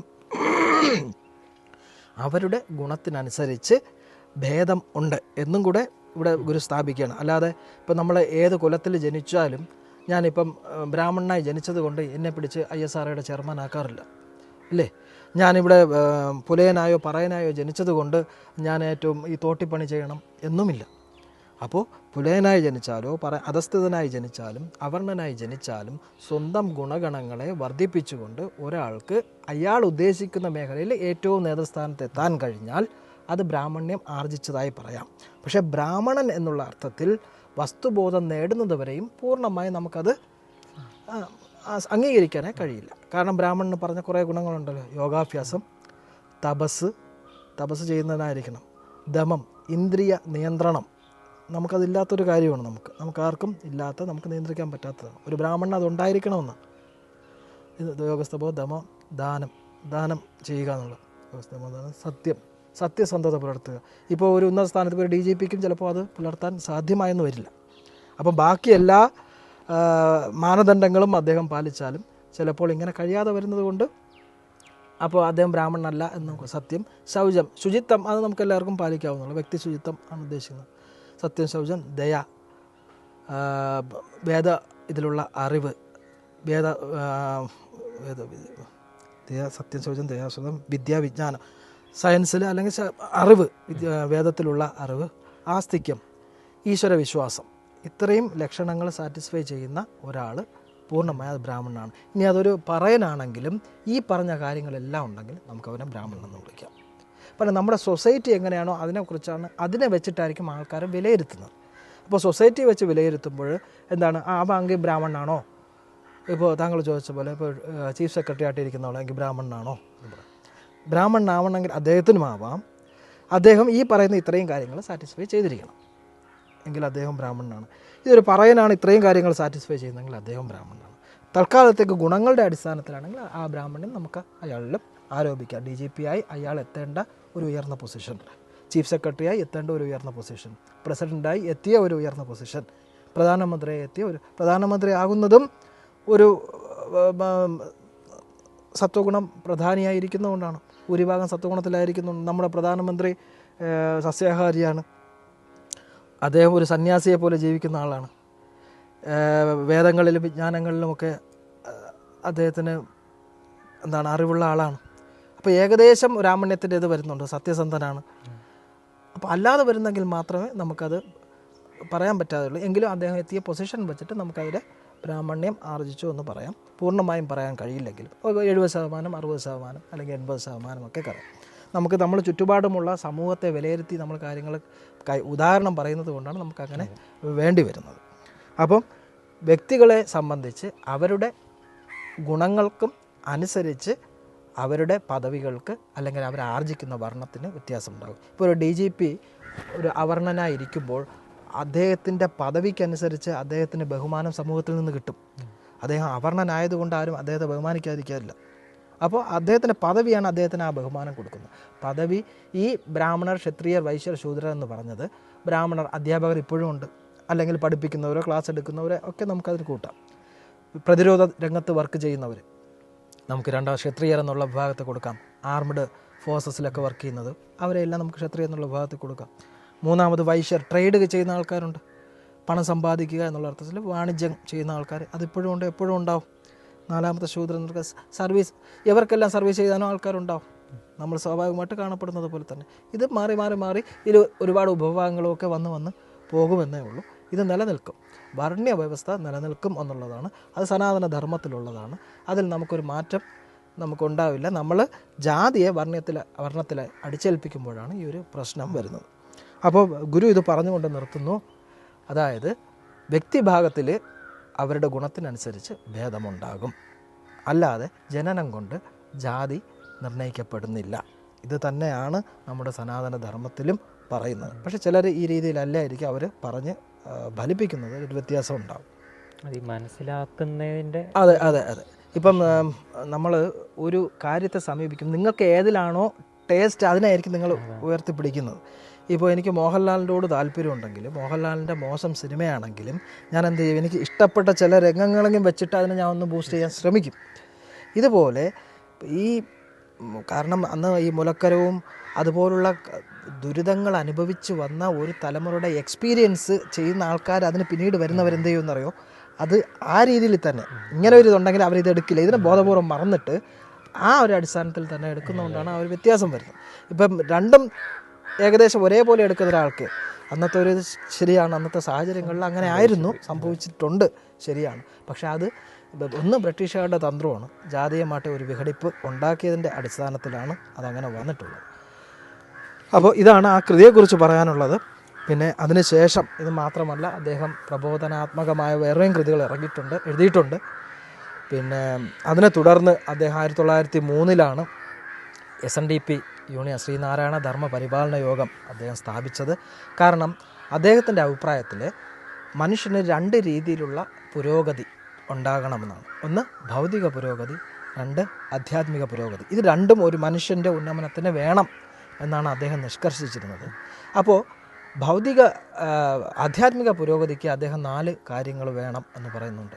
അതിലൊന്ന് ശുചിത്വം അദ്ദേഹം പറയുന്നുണ്ട്, ഒന്ന് സംഘടന വേണമെന്ന് പറയുന്നുണ്ട്, ഒന്ന് ഈശ്വര വിശ്വാസം വേണമെന്ന് പറയുന്നുണ്ട്. അപ്പം വേറൊരു കാര്യം കൂടെ ഉണ്ട്, അത് വിട്ടുപോയി.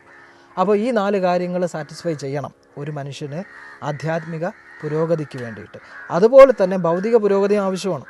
ഇപ്പോൾ നമുക്ക് ഇവിടെ ഇരുന്ന് ഈ പ്ലാറ്റ്ഫോമിൽ നമുക്ക് സംസാരിക്കാൻ പറ്റുന്നത് നമുക്ക് ആഹാരം കിട്ടുന്നത് കൊണ്ടും നമുക്ക് ജീവിച്ചു പോകാനുള്ള സാഹചര്യങ്ങളുള്ളത് കൊണ്ടാണ്.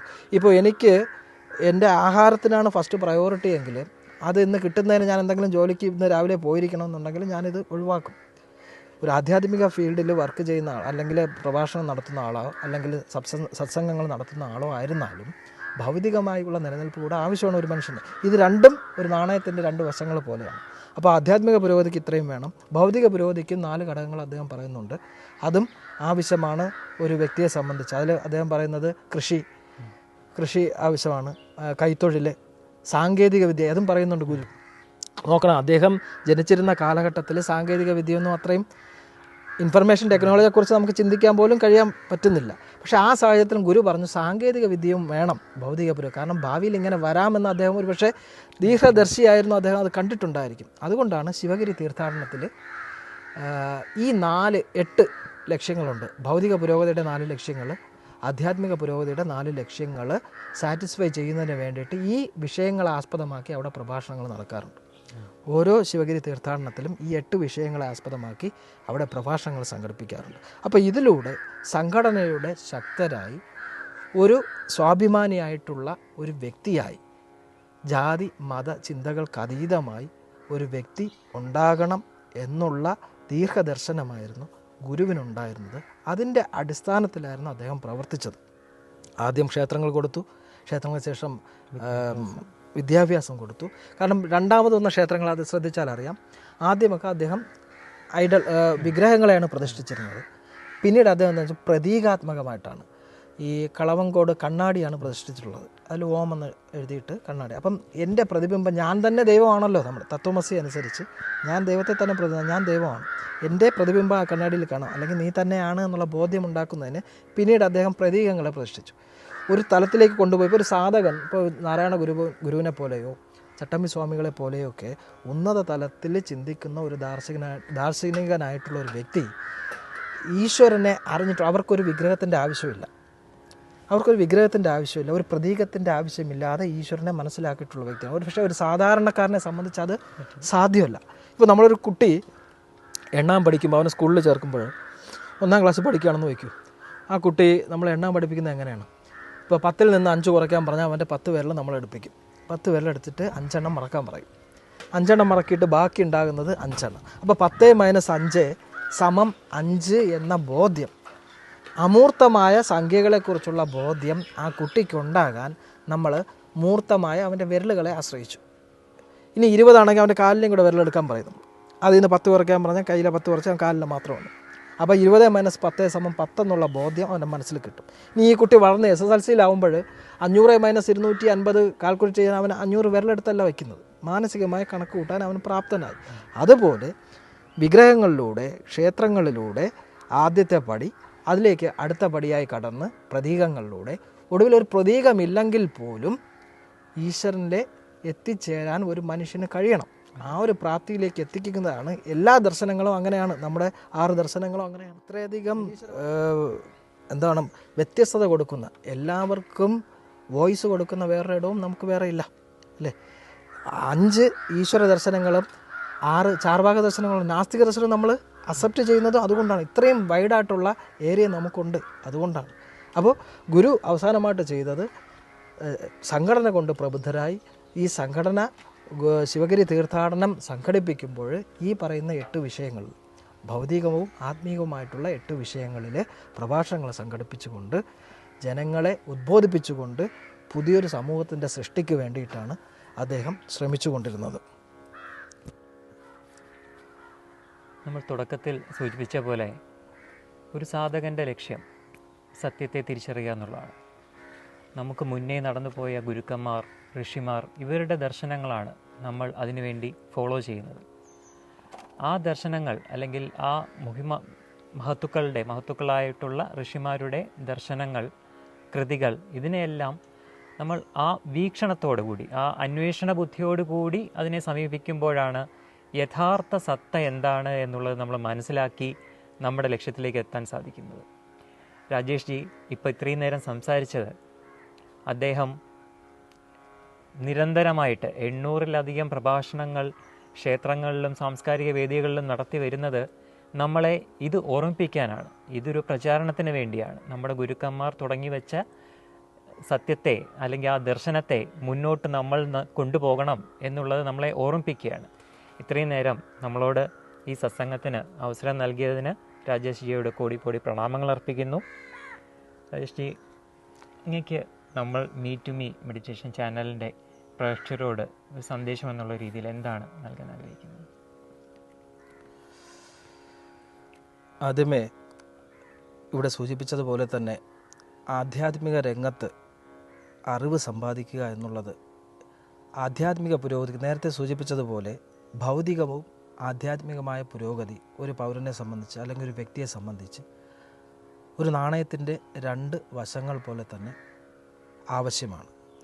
അപ്പോൾ അതിൻ്റെ അടിസ്ഥാനത്തിൽ നമ്മൾ ഭൗതികമായ നേട്ടങ്ങൾ, പുരോഗതി കൈവരിക്കുന്നതോടൊപ്പം ആധ്യാത്മികമായ പാതയിലൂടെ അതിൻ്റെ പുരോഗതിയും കൈവരിക്കേണ്ടത് നമ്മുടെ ജീവിത വിജയത്തിന് വളരെ അത്യന്താപേക്ഷിതമാണ്. ആ കണക്കിന് നോക്കുമ്പോൾ ഇവിടെ സൂചിപ്പിച്ച പോലെ തന്നെ ഈ മീ ടു മീ ചാനലിൻ്റെ മാധ്യമത്തിലൂടെ നിരവധി സാധകരെ കണ്ടുകൊണ്ട് അല്ലെങ്കിൽ അവരുടെ അനുഭവങ്ങൾ ഷെയർ ചെയ്തുകൊണ്ട് ഓരോ വ്യക്തികളിലേക്കും എത്തപ്പെടുമ്പോൾ ആ എക്സ്പീരിയൻസിൻ്റെ അടിസ്ഥാനത്തിൽ ഓരോ വ്യക്തികളും എത്തിച്ചേരേണ്ട ഒരു ആത്മീയ തലമുണ്ട്. ഭൗതിക ജീവിതത്തിലെ തലങ്ങളിൽ നമുക്ക് നമ്മുടെ കഴിവുകളും ഗുണങ്ങളും കൊണ്ട് നമുക്ക് എത്തിച്ചേരാം. എങ്കിലും ആധ്യാത്മിക ജീവിതത്തിൻ്റെ തലങ്ങളിൽ എത്തിച്ചേരുന്നതിന് ഇത്തരത്തിലുള്ള മനീഷികളുടെ ദർശനങ്ങൾ അല്ലെങ്കിൽ അവരുടെ എക്സ്പീരിയൻസ് നമ്മുടെ ജീവിതത്തിൽ പകർത്തേണ്ടതുണ്ട്. അതിന് ഈ ഒരു ചാനലിൻ്റെ മാധ്യമത്തിലൂടെ നിങ്ങൾക്കേവർക്കും സാധിക്കട്ടെ എന്ന് ഞാൻ ഭഗവത് നാമത്തിൽ ആശിക്കുന്നു. അതുപോലെ ഇത്തരത്തിലൊരു എൻ്റെ വീക്ഷണകോണിലൂടെ ശ്രീനാരായണ ഗുരുദേവൻ്റെ ഒരു കൃതി നിങ്ങൾക്ക് മുമ്പിൽ അവതരിപ്പിക്കാൻ കഴിഞ്ഞതിൽ എനിക്കുള്ള അതിയായ സന്തോഷം ഈ ചാനലിൻ്റെ അണിയറ പ്രവർത്തകരെ അറിയിക്കുകയാണ്. എല്ലാവർക്കും നന്ദി, നമസ്കാരം.